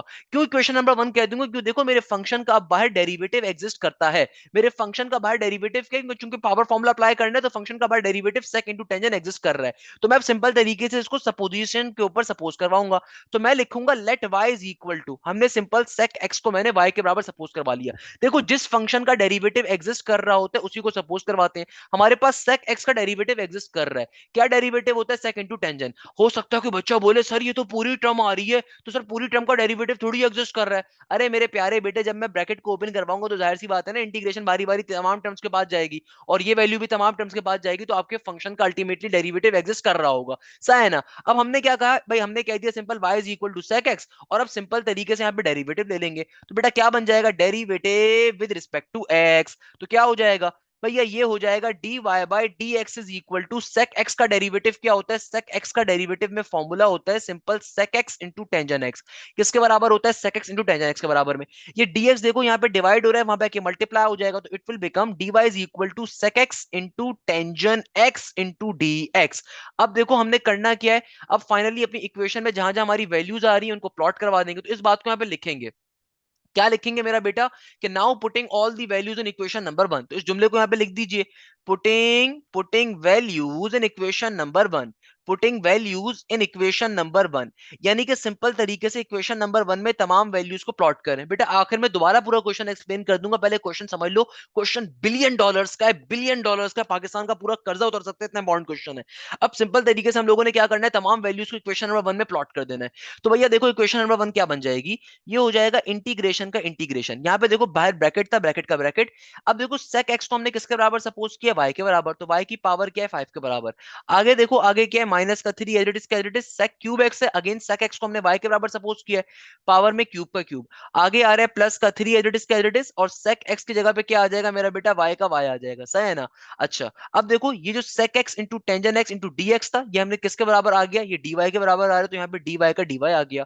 और आगे देखो आगे क्या है, माइनस का एल एन सेक एक्स का सेक एक्स। अब सिंपल तरीके से हम लोग क्या करेंगे, यहाँ पे इंटीग्रेशन को अप्लाई करवा देंगे, तो जाहिर सी बात है इंटीग्रेशन बारी बारी ब्रैकेट के अंदर तमाम टर्म्स के ऊपर अप्लाई हो जाएगी। इंटीग्रेशन हमारे पास एक दफा अप्लाई हो जाएगी y की पावर 5 इंटू डी वाई के ऊपर। सिमिलरली इंटीग्रेशन एक दफा अप्लाई हो जाएगी 3y³ इंटू डी वाई के ऊपर। सिमिलरली मेरा बेटा इंटीग्रेशन एक दफा अप्लाई हो जाएगी प्लस के 3y इंटू डी वाई के ऊपर, माइनस का ln sec x का ln sec x as it is. हमेशा याद रखिएगा कि बेटा कभी भी आपके पास अगर नॉर्मल फंक्शन एक ऐसा एग्जिस्ट कर रहा है ना जिसका डेरिवेटिव आप डायरेक्टली, जिसका इंटीग्रेशन आप ले सकते हो, देखो उसकी इंटीग्रेशन पहले ले लेंगे, क्योंकि जब आप सपोजिशन करवा रहे हो तो ऑब्वियसली आप अपने फंक्शन को भी चेंज कर रहे हो, इसलिए हम उसकी इंटीग्रेशन नॉर्मली पहले ले लेते हैं, क्योंकि जिस फंक्शन का डायरेक्टली इंटीग्रेशन इस पर अप्लाई हो सकती है उसकी इंटीग्रेशन पहले ले ली जाती है। खैर वापस आते हैं क्वेश्चन के ऊपर, क्वेश्चन सिंप्लीफाई हमारा हो गया है, अब इसकी इंटीग्रेशन लेनी है, तो बेटा इंटीग्रेशन y की पावर 5 की क्या होगी? देखो हमें ये बात मालूम है y की पावर 5 की इंटीग्रेशन होती है, सिंपल पावर फॉर्मूला अप्लाई करूंगा तो एक पावर में इजाफा ऊपर, उसको एक बार नीचे भी लिखेंगे, सही है ना? फिर माइनस का साइन एज इट इज, देखो 3 कांस्टेंट है पहले आ जाएगा। y क्यूब की इंटीग्रेशन क्या होगी? अगेन इंटीग्रेशन का पावर फॉर्मूला, पावर में देखो एक इजाफा ऊपर करेंगे, उसको एक बार नीचे भी लिखेंगे। फिर देखो 3y की इंटीग्रेशन क्या हो जाएगी? प्लस के साइन के बाद 3 कांस्टेंट है पहले आ जाएगा, और y की इंटीग्रेशन में फॉर्मूला क्या होता है? अगेन पावर फॉर्मूला, पावर में एक इजाफा ऊपर, उसको एक बार नीचे भी लिखेंगे, और आगे माइनस का ln sec x का ln sec x as it is. अच्छा इस टर्म को जरा मैं आगे शिफ्ट कर देता हूं ताकि मेरा क्वेश्चन डिस्टर्ब ना हो। आगे देखो यहाँ पे माइनस का ln sec x का ln sec x as it is का एज इट इज। अब फाइनली आप प्लस का c लिखोगे, क्योंकि अब फाइनली क्वेश्चन में से तमाम इंटीग्रेशन के सिंबल रिमूव हो गए, तो ये आपका तकरीबन आंसर आ गया है। मगर लास्ट में क्या करेंगे? y की ओरिजिनल वैल्यू को रिप्लेस बैक करवाना बहुत जरूरी है, तो यहाँ पे हम लिखेंगे replacing back the value of y। क्या लिखेंगे मेरा बेटा? Replacing back the value of y, replacing back the value of y, replacing back the value of y ए। तो बेटा y की ओरिजिनल वैल्यू क्या थी? sec x के बराबर, तो जहां जहां y आ रहा है वहां पे sec x आ जाएगा, इधर भी पावर में 6 आएगा, नीचे भी 6 आएगा।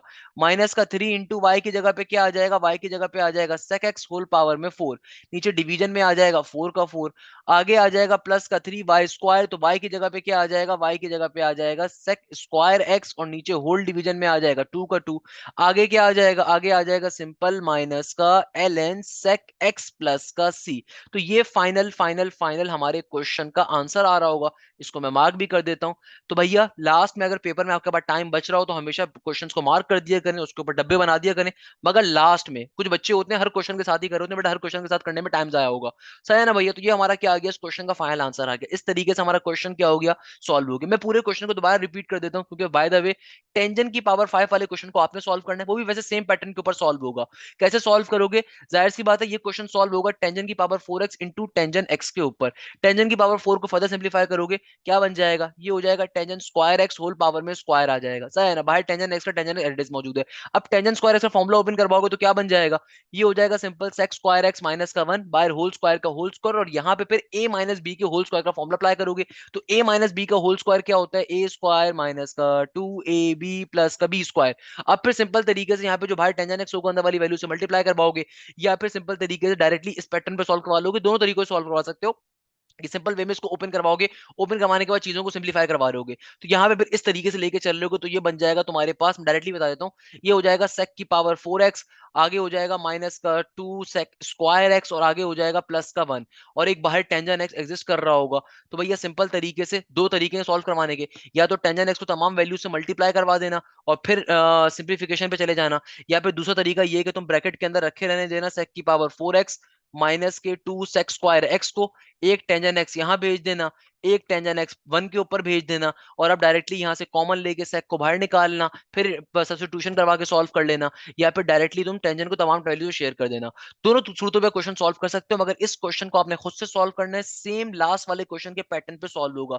देखो जो क्वेश्चन मैंने आपको सॉल्व करवाया सेम उसी पैटर्न पे सॉल्व होगा। अगेन ये गिफ्ट के तौर पे क्वेश्चन है, पेपर में आने के चांसेस 100% के हैं। दोबारा बता देता हूँ बेटा इस क्वेश्चन को हमने सॉल्व कैसे किया। It is one of the most important question, कि देखो टेंजेंट की पावर 7x का क्वेश्चन आता है, एक दफा क्वेश्चन को लिखा, सिंपल तरीके से पावर्स को ब्रेक करवाया, टेंजेंट की पावर 6 और टेंजेंट की पावर x, टेंजेंट की पावर 6 को फर्दर ब्रेक करवा दिया, टेंजेंट स्क्वायर इनटू क्यूब के ऊपर, सिंपल स्क्वायर के ऊपर पाइथागोरस थ्योरम अप्लाई किया, सही है ना? sec स्क्वायर x माइनस के 1 के ऊपर बाहर क्यूब का क्यूब, यहाँ पे आपने a माइनस बी के होल के ऊपर फॉर्मुला अप्लाई किया, तो ये बन गया a क्यूब माइनस का b क्यूब माइनस का 3 a स्क्वायर b प्लस का 3 ab स्क्वायर। अब आपने नेक्स्ट स्टेप यहाँ से देखो क्या किया, हमने सिंपल तरीके से पहले तो फॉर्मुलास को ओपन करवा दिया। जब हमने फॉर्मुलास को ओपन करवाया तो देखो ब्रैकेट जब ओपन हुए तो 3 2 6 बन गया, माइनस का 1 माइनस का 3 सेक की पावर 4x प्लस का 3 सेक स्क्वायर एक्स। अब देखो हमने इस प्लस के माइनस के 1 को सबसे आखिर में भेज दिया, ताकि एक जैसी टर्म जो हमारे पास आ रही थी ना, एक जैसी टर्म जो सारे एक साथ आ जाएं, तो हमने एक जैसी टर्म्स को एक साथ रखने के लिए उनको एक साथ रहने दिया, और जो माइनस का 1 था ये हमारा इंपोस्टर था, इसको हमने बाहर कर दिया। अब जब टेंजेंट एक्स को मैंने अप्लाई किया तो टेंजेंट एक्स को मैंने इन टर्म्स में अलग अप्लाई किया, इस टर्म पे मैंने अलग अप्लाई किया, तो आगे कैसे सिंप्लीफिकेशन करी? आगे सिंप्लीफिकेशन बड़े तरीके से करी कि देखो हमने जब एक जैसी टर्म्स को एक साथ कर दिया और 1 को अलग कर दिया, अब जो बाहर ये टेंजेंट x मौजूद था, इसको मैंने अंदर वाली तमाम टर्म्स के पास मल्टीप्लाई करवाने के लिए भेज दिया था। तो मैंने देखो सेक वाली ब्रैकेट्स के अंदर सेक वाली टर्म्स को ब्रैकेट में रहने दिया और टेंजन एक्स को बाहर भेज दिया उसके, और सिमिलरली 1 को टेंजन एक्स से मल्टीप्लाई करवा दिया। अब इंटीग्रेशन को बारी बारी टर्म्स के ऊपर अप्लाई करवाया। अब चूंकि मुझे मालूम था कि भैया अगर मैं इसको फर्दर सिंप्लीफाई करवाऊंगा तो मुझे इंटीग्रेशन सेक पे लेनी पड़ेगी, और सेक की पावर फॉर्मूला इंटीग्रेशन में क्या कहता है कि बेस यानी कि सेक का बाहर डेरिवेटिव होना चाहिए, और सेक का डेरिवेटिव चूंकि सेक इंटू टेंजन होता, तो मैंने ब्रैकेट से सेक को कॉमन ले लिया। इससे फायदा क्या हुआ कि मेरे पास इस कंप्लीट टर्म का बाहर डेरिवेटिव बन गया कि सेक की पावर 5 पे पावर फॉर्मूला अप्लाई करना था, सेक की पावर क्यूब के ऊपर भी, सेक एक्स के ऊपर भी। तो जब पावर फॉर्मूला अप्लाई करना ही था तो मुझे पता था कि भैया बेस का बाहर डेरिवेटिव होना चाहिए, तो सेक का डेरिवेटिव सेक इंटू टेंजन लेने के लिए मैंने इसीलिए इनको एक ब्रैकेट में रहने दिया था, ताकि बाद में ब्रैकेट से कॉमन ले सकूं, ताकि बाद में ब्रैकेट से कॉमन ले सकूं। और फिर सिंप्लीफिकेशन करते हुए सब्स्टिट्यूशन मेथड को अप्लाई करवाया और एक क्वेश्चन क्या हो गया, हमारा सॉल्व हो गया। It is one of the most most most important question बेटा, जितनी डिटेल में मैं सॉल्व करवाता हूं उसके पीछे लॉजिक क्या है कि मेरे शागिर्द कामयाब हो सके। देखो मैं एक एक स्टेप आपको करके सिर्फ इसलिए दिखाता हूं ताकि आपके लिए चीजों को समझना बहुत ज्यादा आसान हो जाए। अब देखो नेक्स्ट क्वेश्चन हमारे पास आ रहा है। अगेन नेक्स्ट क्वेश्चन भी पेपर के रिस्पेक्ट से बड़ा इंपॉर्टेंट क्वेश्चन है, सेक की पावर 4 इंटू 2x। अब देखो इस क्वेश्चन को सॉल्व कैसे करेंगे।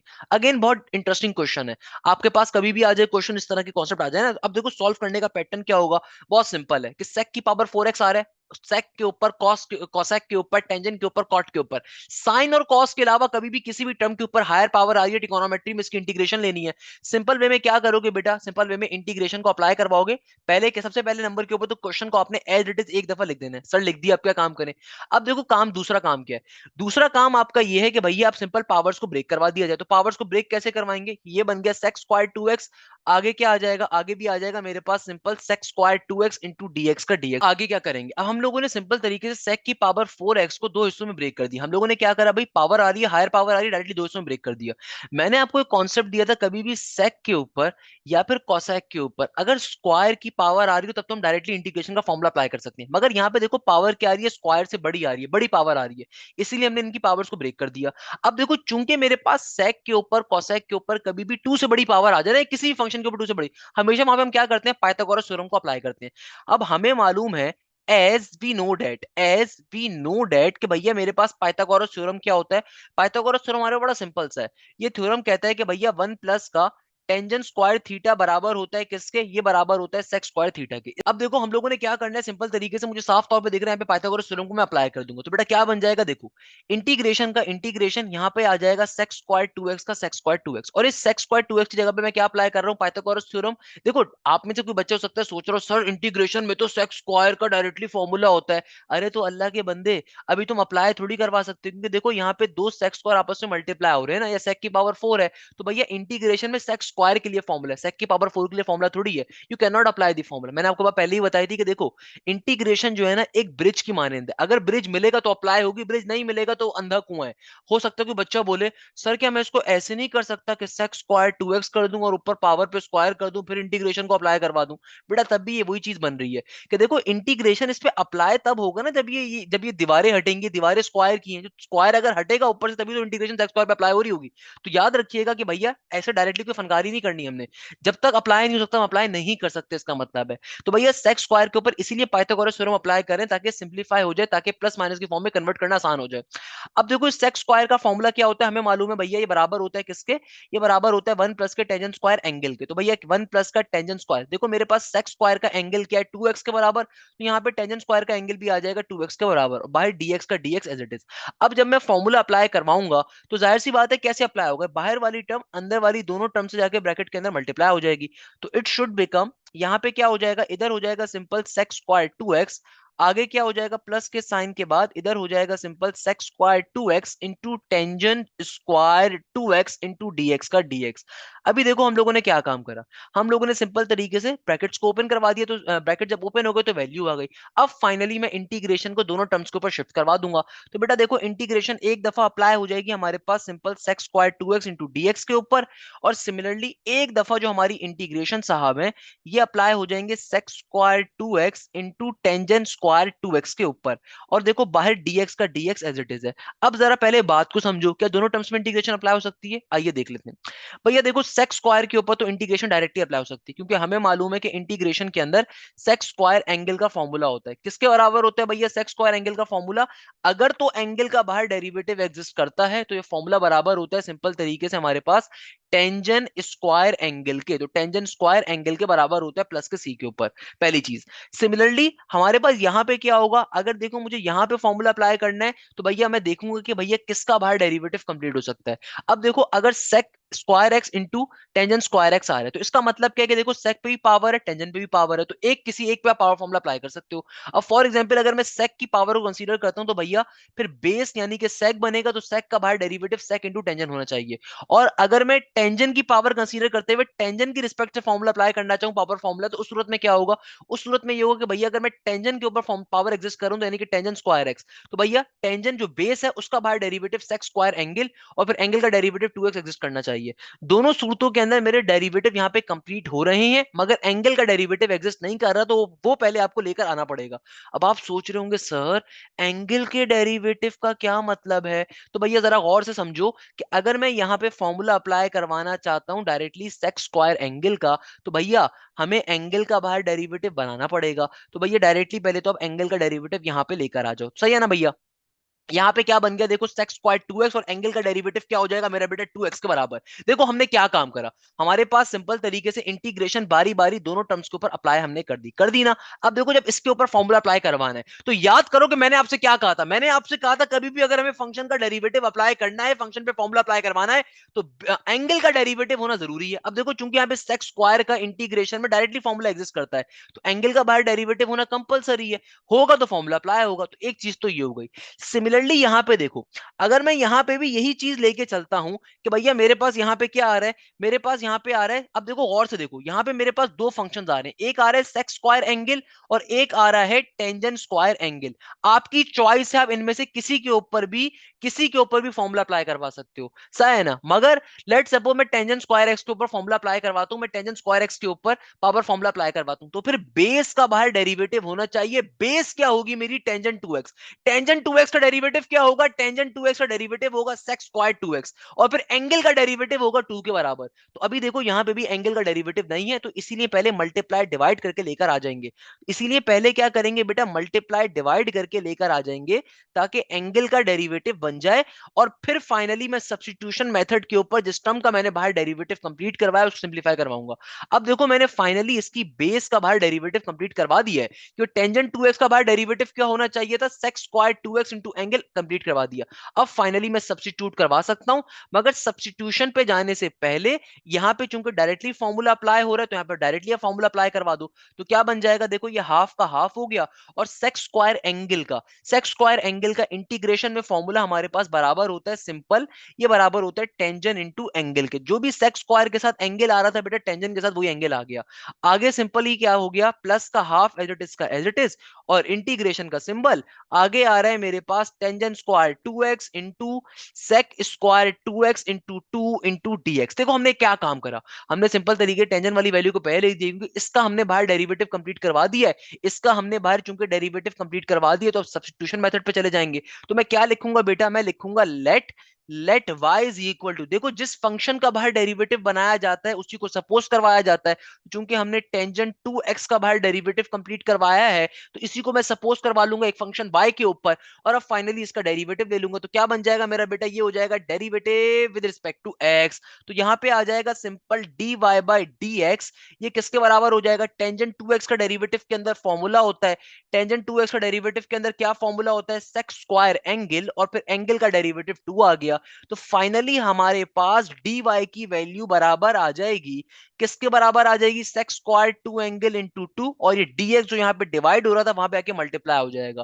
तो अल्टीमेटली मेरे पास देखो dy की वैल्यू भी आ गई, अल्टीमेटली मेरे पास क्या आ गई मेरा बेटा, dy की वैल्यू भी आ गई। अब देखो हमने काम क्या करना है, हमने जो काम करना है it is a very important work, कि अब हम फाइनली इक्वेशन नंबर 1 में जाएंगे और तमाम वैल्यू जो हमने सब्स्टिट्यूट करवाएंगे उनको करवा देंगे, वैल्यूज को चेंज करवा देंगे, और फिर इंटीग्रेशन को अप्लाई करेंगे। देखो बाहर क्या मौजूद है इक्वेशन नंबर 1 के अंदर, बाहर हाफ का हाफ, क्योंकि यहाँ पे डायरेक्टली फॉर्मूला अप्लाई हो गया था, इंटू टेंजेंट 2x का टेंजेंट 2x। आगे देखो आगे क्या है, आगे आ रहा है प्लस का हाफ एज इट इज। अब देखो मुझे ये बात मालूम है कि टेंजेंट 2x के ऊपर स्क्वायर था, तो हमने टेंजेंट 2x को किसके बराबर सपोज करवाया था, y के बराबर। तो बेटा मेरा बेटा क्या बन गया, ये बन गया y का स्क्वायर। आगे देखो sec square 2x into 2 into dx किसके बराबर होता है, ये बराबर होता है dy के, सही है ना भैया। अब आपने करना क्या है, सिंपल तरीके से इंटीग्रेशन को यहाँ पे अप्लाई करवा देना है। तो भैया सिंपल इंटीग्रेशन अप्लाई हो जाएगी। तो क्या बन गया, हाफ का हाफ एज इट इज, यहाँ पे ब्रैकेट के अंदर टेंजेंट 2x का टेंजेंट 2x। अच्छा अल्लाह का वास्ता है भाई, कोई लेजेंड बच्चा हो बोले सर 2 से 2 कैंसिल आउट हो जाएगा, बेटा 2 से 2 कैंसिल आउट नहीं हो सकता। उसके पीछे रीजन ये है कि भैया angles can never be simplified by the external values, है ना। अच्छा प्लस का हाफ देखो as it is y square की इंटीग्रेशन क्या होगी भाई, वाई स्क्वायर की इंटीग्रेशन होगी सिंपल तरीके से पावर फॉर्मूला तो y cube divided by 3 plus के सी के ऊपर आपका ये फाइनल आंसर हो जाएगा। लास्ट के अंदर जाहिर सी बात है अपनी वैल्यूज को रिप्लेस बैक करवाना नेसेसरी है, तो लास्ट में हम लिखेंगे replacing back the value of phi. क्या लिखेंगे मेरा बेटा, replacing back the value of phi, replacing back the value of phi, replacing back the value of phi. तो लास्ट में y की वैल्यूज को रिप्लेस बैक करवाना नेसेसरी है, तो ये बन जाएगा हाफ का half as it is, half का half as it is tangent 2x का टेंजेंट 2x प्लस का हाफ एज इट इज का एज इट इज। अब जरा गौर से देखो, यहाँ पे मेरे पास ये 3 जो है नीचे वाला 3 यहाँ पे डिवाइड हो रहा है और ये नीचे 2 भी डिवाइड हो रहा है, तो जाहिर सी बात है क्या बन जाएगा, 3 2 6 हो जाएगा, ऑब्वियसली सी बात है। और यहाँ पे देखो क्या है, y क्यूब है। अब देखो y की पावर किसके बराबर है, y बराबर है सिंपल तरीके से टेंजेंट 2x के, पावर में क्या है क्यूब का क्यूब प्लस का c एडिटिस का एडिटिस। ये फाइनली हमारे इस क्वेश्चन का आंसर आ जाएगा। Again it was a very important question, मैं दोबारा रिपीट कर देता हूँ किसी बच्चे को इन केस कोई प्रॉब्लम हो क्वेश्चन कैसे सॉल्व किया। देखो क्वेश्चन में कोई मुश्किल चीज नहीं है, क्वेश्चन सिंपल था, sec की पावर 4x आ रहा था। अच्छा इसका वाइस वर्सा एक क्वेश्चन मेरी तरफ से गिफ्ट के तौर पे ले लीजिए, उस क्वेश्चन को आपने खुद से सॉल्व करना है।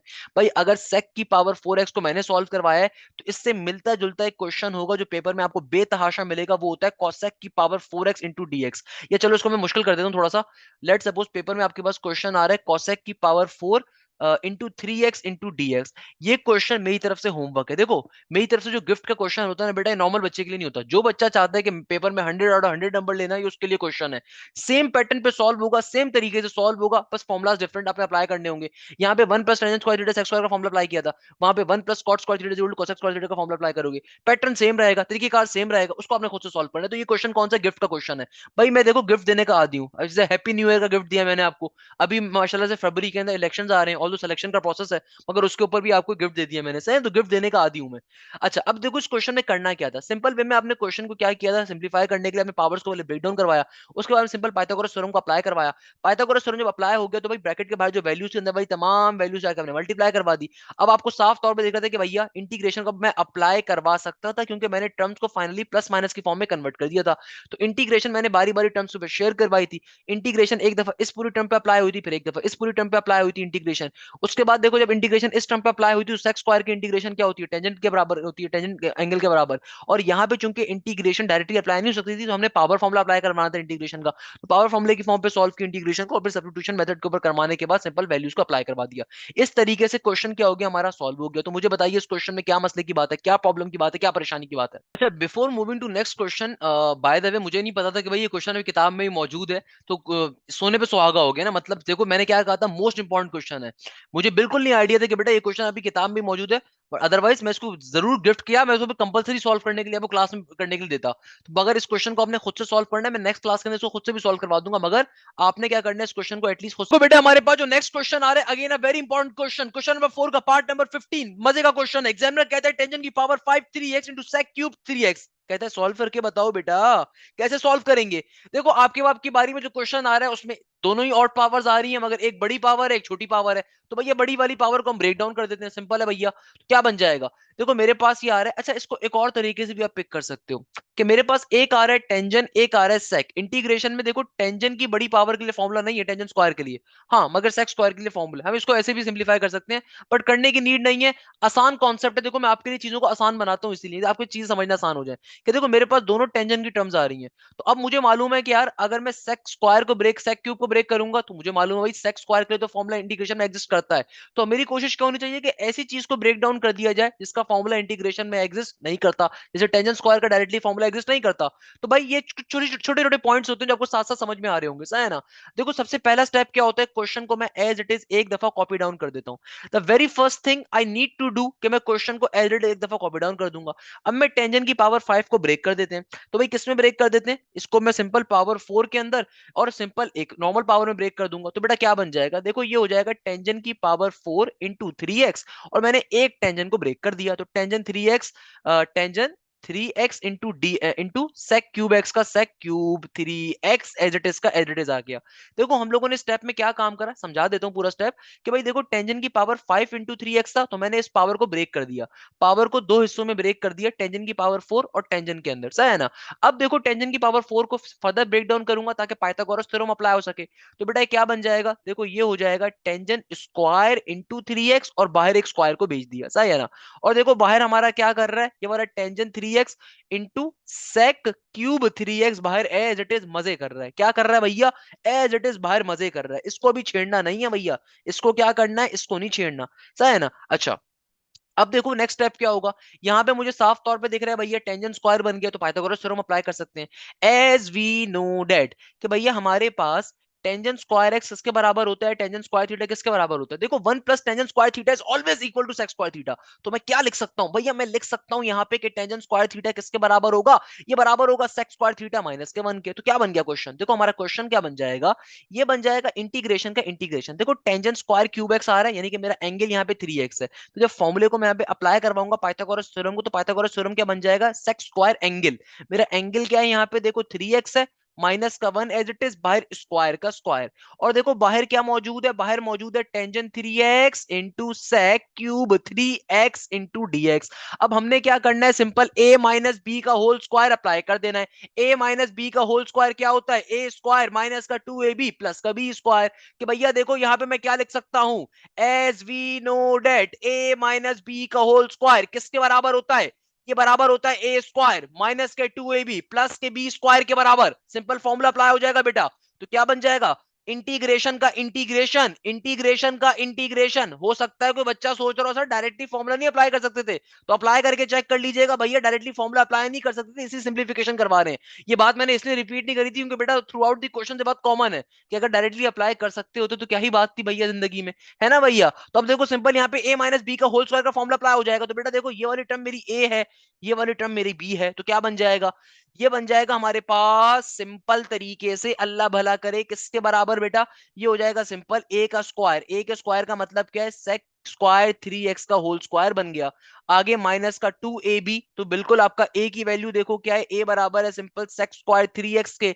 आगे प्लस का b स्क्वायर यानी कि 1 का स्क्वायर हो जाएगा। और देखो सबसे बाहर क्या मौजूद है, सबसे बाहर मौजूद है tangent 3x into sec cube 3x into dx का dx अप्लाई कर दिया। अब सिंपल तरीके से बेटा क्या काम करना है, सिंपल फॉर्मूले को अप्लाई करवा देंगे। कैसे, कि पहले इसको जरा सिंप्लीफाई करके लिखेंगे ना। देखो अभी हम लोगों ने क्या स्टेप करा, ये जो मेरे पास a माइनस बी का होल स्क्वायर आ रहा था, यहाँ पे फॉर्मूला अप्लाई करवा दिया, a का स्क्वायर माइनस का 2ab प्लस का b स्क्वायर। अब इसको पहले एक बार सिंप्लीफाई करके लिख देते हैं। तो बेटा सिंप्लीफाई करके कैसे लिखेंगे, कि देखो सिंपल तरीके से इट विल बिकम सिंपल सेक की पावर 4 3x, आगे क्या हो जाएगा माइनस का 2 इंटू सेक स्क्वायर 3x, आगे प्लस का 1 एज इट इज का एज इट इज। देखो बाहर क्या मौजूद है, बाहर मौजूद है tangent cube x into sec cube 3x, बाहर dx का dx एज इट इज। अब देखो नेक्स्ट काम हमने क्या करना है, नेक्स्ट काम जो हमने करना है बहुत सिंपल सा है कि भैया देखो अब बाहर जो ये टर्म एग्जिस्ट कर रही है, जब ब्रैकेट को ओपन करवाएंगे तो अंदर जाके सबसे मल्टीप्लाई हो जाएगी, अंदर जाके क्या हो जाएगी बेटा, सबसे मल्टीप्लाई हो जाएगी। अच्छा इसमें आप एक स्टेप और कर सकते हो, क्योंकि आपको मालूम है कि भैया सेक का डेरिवेटिव होता है सेक इंटू टेंजेंट, तो आप थोड़ी सी होशियारी कर सकते हो यहाँ पे एग्जामिनर के साथ। कैसे, कि भाई देखो मैं अंदर सिर्फ वही टर्म लेके जाता हूँ ना जितना मुझे लेके जाने की जरूरत है। सर क्या मतलब आपकी बात का, कि बेटा देखो गौर से, यहाँ पे मेरे पास क्या है सेक की पावर 4 इंटू 3x है ना, आगे क्या है माइनस का 2 into sec square 3x plus का 1 एज इट इज का एज इट इज। अब देखो यहाँ पे क्या है tangent 3x into sec cube 3x, यहाँ पे बाहर क्या आ रहा है टेंजेंट 3x और सेक क्यूब 3x। तो भाई हमें क्या करना है, चूंकि मुझे पता है कि यार अल्टीमेटली मुझे सेक का डेरिवेटिव जब बाहर बनाना होगा तो टेंजेंट इंटू सेक चाहिए होगा। तो भैया मैं एक काम क्यों नहीं करता, एक शॉर्टकट अप्लाई करता हूँ कि यहाँ पे मेरे पास चूंकि सेक की पावर क्यूब इंटू 3x आ रहा है ना, पावर को मैं यहीं पे ब्रेक करवा देता हूँ। किस फॉर्म के अंदर, कि मैं यहाँ पे इसको ब्रेक करवा देता हूँ सेक स्क्वायर 3x के अंदर, और सिंपल अपने पास सेक 3x into tangent 3x, tangent 3x तो बाहर रेडियस का रेडियस मौजूद था इंटू dx का dx। देखो हमने क्या काम करा, हमारे पास यहाँ पे आ रहा था सेक क्यूब 3x। अब मुझे पता है कि यार नेक्स्ट स्टेप मेरा क्या होगा, कि जब मैं ब्रैकेट को ओपन करवाऊंगा तो इन टर्म से मुझे मल्टीप्लाई करवाना पड़ता, और यहाँ पे देखो क्या आ रहा था टेंजेंट इंटू सेक आ रहा था। अब मुझे मालूम है यार टेंजेंट इंटू सेक की मुझे बाद में नीड पड़ेगी, मगर यहाँ पे सेक पे क्या था, क्यूब था। तो मैंने इसको क्यूब को ब्रेक करवा दिया, यानी कि मेरे पास एक सिंगल पावर में सेक आ गया और उसकी बाकी रिमेनिंग पावर यहाँ पे आ गई, और बाहर टेंजेंट 3x से टेंजेंट 3 इट इज। इसका फायदा क्या होगा, देखो इसका फायदा ये होगा कि अभी जब मैं डेरिवेटिव ले रहा हूँ ना, उसमें ये चीज यूटिलाइज हो रही होगी। अब करना क्या है, अब सिंपल वे में हम लोग क्या काम करेंगे बेटा, कि ब्रैकेट को ओपन करवा देंगे। जब ब्रैकेट को ओपन करवाएंगे तो हमारी ये वैल्यू अंदर वाली तमाम की तमाम टर्म से जाके क्या हो जाएगी, मल्टीप्लाई। अब देखो ये जो सेक स्क्वायर एक्स आ रहा है, ये ब्रैकेट ओपन होगा तो ये अंदर वाली तमाम टर्म से जाके क्या हो जाएगा, मल्टीप्लाई। मैं सिर्फ सेक स्क्वायर 3x को अंदर भेजूंगा ताकि मेरी अंदर वाली तमाम वैल्यूज क्या हो जाए, सेक स्क्वायर से मल्टीप्लाई हो जाए। तो क्या बन जाएगा, जरा गौर से देखिएगा। ये सेक स्क्वायर 3 है, जब सेक की पावर 4x से मल्टीप्लाई होगा तो बेटा ये क्या बन जाएगा, देखो ये बन जाएगा सेक की पावर में 6 इंटू 3x, है ना। आगे देखो माइनस का 2 एज इट इज, जब ये sec square 3x sec square 3x से मल्टीप्लाई होगा तो ये बन जाएगा सेक की पावर 4 इंटू 3x, और जब ये सेक स्क्वायर 3x प्लस के 1 से मल्टीप्लाई होगा तो ये बन जाएगा सिंपल सेक स्क्वायर 3x और सेक स्क्वायर 3x। और देखो बाहर क्या मौजूद है, अब बाहर मौजूद है सेक 3x into tangent 3x into dx का dx एज इट इज, है ना बेटा। अब देखो बाहर क्या मौजूद है, सेक 3x इंटू टेंजेंट 3x का टेंजेंट 3x। ये क्या स्टेप करा, जरा स्टेप को समझिएगा। देखो बेटा मैंने क्या काम करा, बेटा ये बहुत सिंपल सा काम है, आपकी जिंदगी आसान बनाने के लिए काम मैंने किया है। अदरवाइज आप नॉर्मल मेथड पे सॉल्व करोगे, नॉर्मल ट्यूशन वाली बाजी के मेथड के ऊपर, वो बोलेंगे कि भाई इस टर्म को अंदर वाली तमाम वैल्यूज से जाके मल्टीप्लाई करवा दो, ब्ला ब्ला ब्ला ब्ला ब्ला। आसान मेथड क्या है बेटा, आसान मेथड ये था कि देखो हमने सिंपल तरीके से यहाँ पे क्या करा, हमने सिंपल तरीके से, मुझे साफ तौर पे देख रहा था सेक क्यूब आ रहा है, तो मैंने सेक क्यूब को ब्रेक कर दिया, किसमें, पावर स्क्वायर और सिंपल वैल्यू में। तो हमने पावर 3 को दो टर्म में ब्रेक कर दिया ताकि मेरे पास अल्टीमेटली यहाँ पे सेक का डेरिवेटिव कंप्लीट रहे, और जो रिमेनिंग वैल्यू थी उसको मैंने अंदर वाली तमाम टर्म से जाके मल्टीप्लाई करवा दिया। अब इससे फायदा क्या हुआ कि भैया देखो सेक का बाहर डेरिवेटिव बन गया। तो अब आप क्या करोगे, अच्छा भाई, तो हमने जब ये वाला काम कर दिया, अब जरा गौर से देखो क्या फायदा हुआ। इससे फायदा ये हुआ कि हर सेक का मेरे पास बाहर डेरिवेटिव बन गया ना। सेक का डेरिवेटिव क्या होता है, सेक इंटू टेंजेंट। मगर अगर आप यहाँ पे गौर से देखो कि हमारे पास यहाँ पे क्या एग्जिस्ट कर रहा है, सेक 3x एग्जिस्ट कर रहा है, तो बेटा सेक 3x का डेरिवेटिव क्या होगा, ये बराबर होगा सेक 3x इंटू टेंजेंट 3x के, और फिर एंगल का डेरिवेटिव 3 होगा। यानी कि देखो सेक का डेरिवेटिव में फॉर्मूला तो सेक इंटू टेंजेंट होता है, मगर एंगल का डेरिवेटिव भी तो लेते हैं ना आगे। तो अभी देखो यहाँ पे एंगल का बाहर डेरिवेटिव एग्जिस्ट नहीं कर रहा, तो पहले मल्टीप्लाई डिवाइड करके वो लेकर आएंगे, फिर इसको सब्स्टिट्यूशन मेथड पे सब्स्टिट्यूट करवा लेंगे। तो हम सिंपल तरीके से क्या करेंगे मेरा बेटा, 3 से डिवाइड 3 से मल्टीप्लाई। यानी कि इससे फायदा क्या हो जाएगा, इससे फायदा ये होगा कि सिंपल तरीके से हमारा ये क्या बन जाएगा भैया, हमारा यहाँ पे डेरिवेटिव कंप्लीट हो जाएगा। तो सेक की पावर 6 इंटू 3x माइनस का 2। आगे देखो आगे क्या बन गया, सेक की पावर 4 इंटू 3x, देखो आगे क्या हो गया, प्लस का सेक स्क्वायर इंटू 3x, है ना। अब देखो ये 3 से यहाँ पे डिवाइड भी हो रहा है, 3 से मल्टीप्लाई भी हो रहा है, 3 से डिवाइड भी करवा दिया और 3 से हम लोगों ने मल्टीप्लाई भी करवा दिया। इससे फायदा क्या हुआ कि मेरा डेरिवेटिव फाइनली कंप्लीट हो गया। अब जब डेरिवेटिव कंप्लीट हो गया तो इसको मैं इक्वेशन नंबर 1 का नाम दे दूंगा। और देखो अब जिस फंक्शन का डेरिवेटिव कंप्लीट करवाया, हम लोगों ने सेक 3x का डेरिवेटिव बाहर कंप्लीट करवाया है, तो इसको मैं सपोज करवा लूंगा y के बराबर। तो यहाँ पे क्या लिखेंगे अब हम लोग, देखो लिखेंगे let y is equal to sec 3x। और हमें मालूम है भैया सेक 3x का डेरिवेटिव ले लिया जाएगा, तो यहाँ पे अप्लाई कर देंगे taking derivative with respect to x। तो डेरिवेटिव x की रिस्पेक्ट से अप्लाई करेंगे तो it will become dy by dx is equal to sec का डेरिवेटिव के अंदर देखो फॉर्मूला क्या होता है, ये बराबर होता है हमारे पास सेक इंटू टेंजेंट के। तो सेक इंटू टेंजेंट के, और फिर एंगल का डेरिवेटिव होता है 3 के बराबर। तो dx यहाँ पे डिवाइड हो रहा है, it will just go and multiply on the opposite side. तो क्या बन जाएगा, ये हो जाएगा सेक 3x इंटू टेंजेंट 3x और 3 का 3। और देखो dx जो नीचे डिवाइड हो रहा था यहाँ पे आके क्या हो गया, मल्टीप्लाई हो गया। अब हम लोगों ने काम क्या करना है, अपनी इक्वेशन नंबर 1 को रिप्लेस करवा देंगे, इक्वेशन नंबर 1 को चेंज करवा देंगे। तो क्या लिखेंगे, now now putting all the values in equation number 1, now putting all the values now putting all the values in equation number 1, यानी कि हम अपनी तमाम वैल्यूज को इक्वेशन नंबर 1 में प्लॉट करवा रहे हैं। तो इक्वेशन नंबर 1 क्या बन जाएगी, ये हो जाएगा 1 डिवाइडेड बाई 3 इंटीग्रेशन का इंटीग्रेशन। देखो इस sec 3x की जगह पे क्या आ जाएगा, इस sec 3x की जगह पे हम लोग लिख देंगे सिंपल y को, तो y की पावर 6 बन गई। आगे माइनस का 2 एज इट इज, देखो sec 3x की जगह पे अगेन क्या आ जाएगा, y आ जाएगा पावर में 4। आगे देखो सेक 3x की जगह पे क्या आ जाएगा, हमने चूंकि y के बराबर सपोज किया हुआ है तो ये आ जाएगा सिंपल y स्क्वायर के बराबर ब्रैकेट के अंदर, सही है ना। और देखो ये 3 sec 3x into tangent 3x किसके बराबर आ जाएगा, dy के बराबर आ जाएगा। अब हमने सिंपल तरीके से क्या करना है, ब्रैकेट को ओपन करवाना है ताकि इंटीग्रेशन अप्लाई हो सके।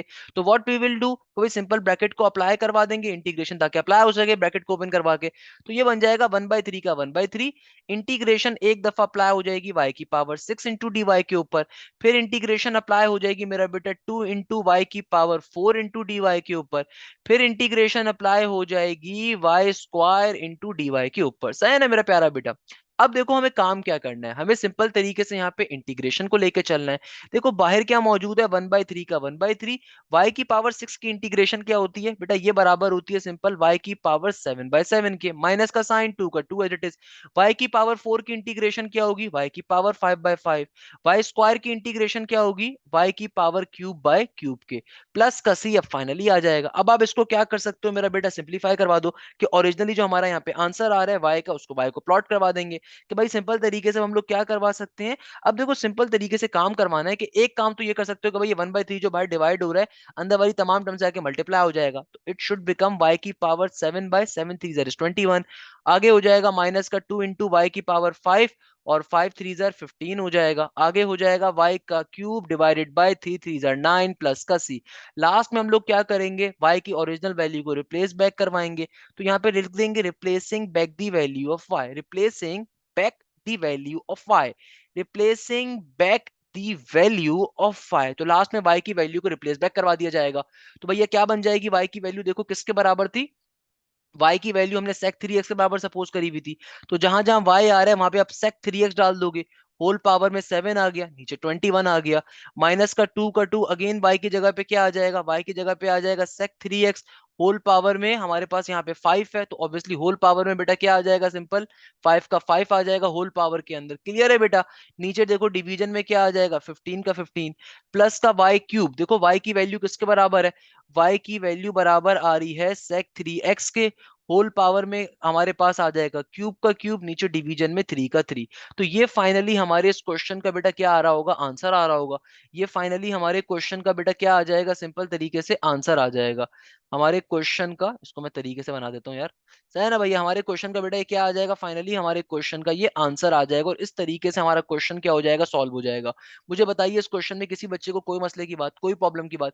याद रखिएगा क्वेश्चन नंबर 4 का एक एक क्वेश्चन हीरा है, नगीना है, मोती है, सही है ना। तो इस तरीके से क्वेश्चन नंबर 4 का पार्ट नंबर 15 भी चुटकी बजा के सॉल्व हो गया।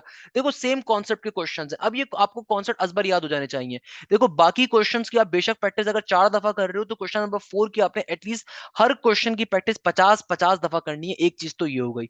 दूसरे नंबर के ऊपर देखो क्वेश्चन नंबर 4 का पार्ट नंबर 16 जो है ना, वो मैंने आपको ऑलरेडी होमवर्क में दिया था। अब देखो मेरी दूर अंदेशी, तो मैंने ऑलरेडी बाखुदा मैंने देखा भी नहीं था क्वेश्चन, और मैंने एज इट इज अपने पास 3x का एंगल दिया था आपको, और ये क्वेश्चन आपको गिवन है यहाँ पे। तो इस क्वेश्चन को अब आपने खुद से सॉल्व करना है, नेक्स्ट क्लास के अंदर I will be telling the solution, मगर आपने एटलीस्ट इस क्वेश्चन को बेटा खुद से सॉल्व करना है, ताकि बिल्कुल लास्ट क्वेश्चन जैसा क्वेश्चन है, जो सेकंड लास्ट क्वेश्चन हमने किया था ना, बिल्कुल जैसा क्वेश्चन आ रहा है, कोई मुश्किल चीज नहीं है, मगर इसको खुद से सॉल्व करना है, अल्लाह का वास्ता है। Last but not the least मेरा बेटा, इस क्वेश्चन को खुद से सॉल्व करोगे ताकि आपको आइडिया हो सके किस तरीके से सॉल्व हो रहा है, किस तरीके से नहीं हो रहा। मोस्ट इंपॉर्टेंट चीज, मेरा न्यू एप्टीट्यूड बैच अभी 2 फेब से स्टार्ट हो रहा है, तो बेटा अगर आपने अभी तक एप्टीट्यूड की तैयारी करना स्टार्ट नहीं करी, काइंडली तैयारी करना स्टार्ट करिए। इस एप्टीट्यूड बैच के अंदर तमाम सब्जेक्ट्स आपको पढ़ाए जाएंगे, that include maths, that include physics, that include chemistry, that include each and every subject. यानी कि आपके पास आईक्यू का सब्जेक्ट होता है, वो भी पढ़ाया जाएगा, फास्ट साइड पे आता है हमारे पास, नस्ट के अंदर आता है, दाऊद में आता है, कराची यूनिवर्सिटी में आता है। Logical reasoning and basic maths IBSES में आती है, आईबीबीबी में आती है, हर चीज पढ़ाई जाएगी। तरीकेकार क्या है बेटा ज्वाइन करने का, किसी भी महंगे कोचिंग सेंटर के पास जाओगे, अपने माँ बाप के पैसे जाया करोगे, अपने माँ बाप के अगर आपके हलाल के पैसे हैं बेटा, तो बाखुदा यूट्यूब पे सब अवेलेबल है। या तो यूट्यूब से तैयारी कर लो, अगर आपको लगता है कि भाई यूट्यूब से तैयारी नहीं कर सकते, तो सिंपल कोई मसले की बात नहीं है, एप्टीट्यूड बैच मेरा स्टार्ट हो रहा है, उसको आप ज्वाइन कर सकते हो। किसी भी इंस्टीट्यूट के अंदर जाओगे, वहां पे 12-12 घंटे की क्लासेस लगाई हुई होती है उन्होंने, बच्चे को घंटा समझ में नहीं आता एक क्लास के अंदर, मतलब एनिमल्स की तरह 200 बच्चों को भरा हुआ होता है। मैं अब कराची के बड़े मशहूर इंस्टीट्यूट की बात कर रहा हूँ, जिसने 200 बच्चों को क्लास में भरा हुआ होता है, 150 बच्चों को क्लास में भरा हुआ होता है, आपको एक लफ्ज समझ में नहीं आएगा, सही है ना? तो ऑन दी अदर हैंड, बच्चा उसी कोचिंग का जो बच्चा पढ़ रहा होता है, वो at the end of the day हमारे इंस्टीट्यूट के अंदर मेरे यूट्यूब से आके पढ़ रहा होता है, मुझे बताता है कि सर वो ज्यादती कर दी, माँ बाप के इतने 60,000 रुपए जाया कर दिए मैंने, और ये ज्यादती मुझसे हो गई। बाद में कवर मैंने सारा यूट्यूब से किया था। तो इसीलिए बेटा मैं हमेशा बच्चों से कहता हूँ कि भाई इस चीज को फोकस करें, इस चीज को कवर करें, और खुदारा अपने माँ बाप के पैसे जाया ना करें। या तो तैयारी अपनी यूट्यूब से कवर कर लें, और यूट्यूब से आपको लगता है कि नहीं हो सकती तैयारी कवर, पास्ट पेपर्स लेटेस्ट वहां पे नहीं है, तो कोई मसले की बात नहीं भाई, बैच के अंदर हम लेटेस्ट पास्ट पेपर्स कवर करवा रहा होता हूँ मैं। हर यूनिवर्सिटी के पास्ट पेपर्स कवर करवाए जा रहे होते हैं, नस्ट के, फास्ट के, एनईडी के, आईबीए के, यूईटी के, कॉमसेट्स के। तो आप उसको भी ज्वाइन कर सकते हैं। ई कैट का बैच भी है, एमडी कैट का बैच भी है, बीएस का बैच भी है। तो अगर आपको कोई दोस्त एमडी कैट के अंदर है, वो भी ज्वाइन अप कर सकता है बेटा। एमडी कैट की फीस 55,000 रुपए चल रही है डिफरेंट इंस्टीट्यूट्स के अंदर, 60,000 रुपए चल रही है। इनफैक्ट ऐसे ऐसे भी मशहूर कोचिंग्स हैं जो 70,000 रुपए फीस दे रहे हैं। हमने वही फीस 6,500 रुपए रखी हुई है, 7,000 रुपए रखी हुई है, जो कि इंतहाई मिनिमल फीस है। और इस फीस में आपको तमाम लाइव क्लासेस, तमाम कोर्स कंटेंट लाइव पढ़ाया जाएगा। Each and every subject will be taught live with the best faculty of Pakistan. तो यहीं पे इस क्लास को एंड करूंगा, उम्मीद के साथ कि आप जाएं, जैसे खैरियत से होंगे। मुझे बहुत सारी दुआ में याद रखिएगा। जज़ाक अल्लाह, thank you so much. Hashim Jai, signing of.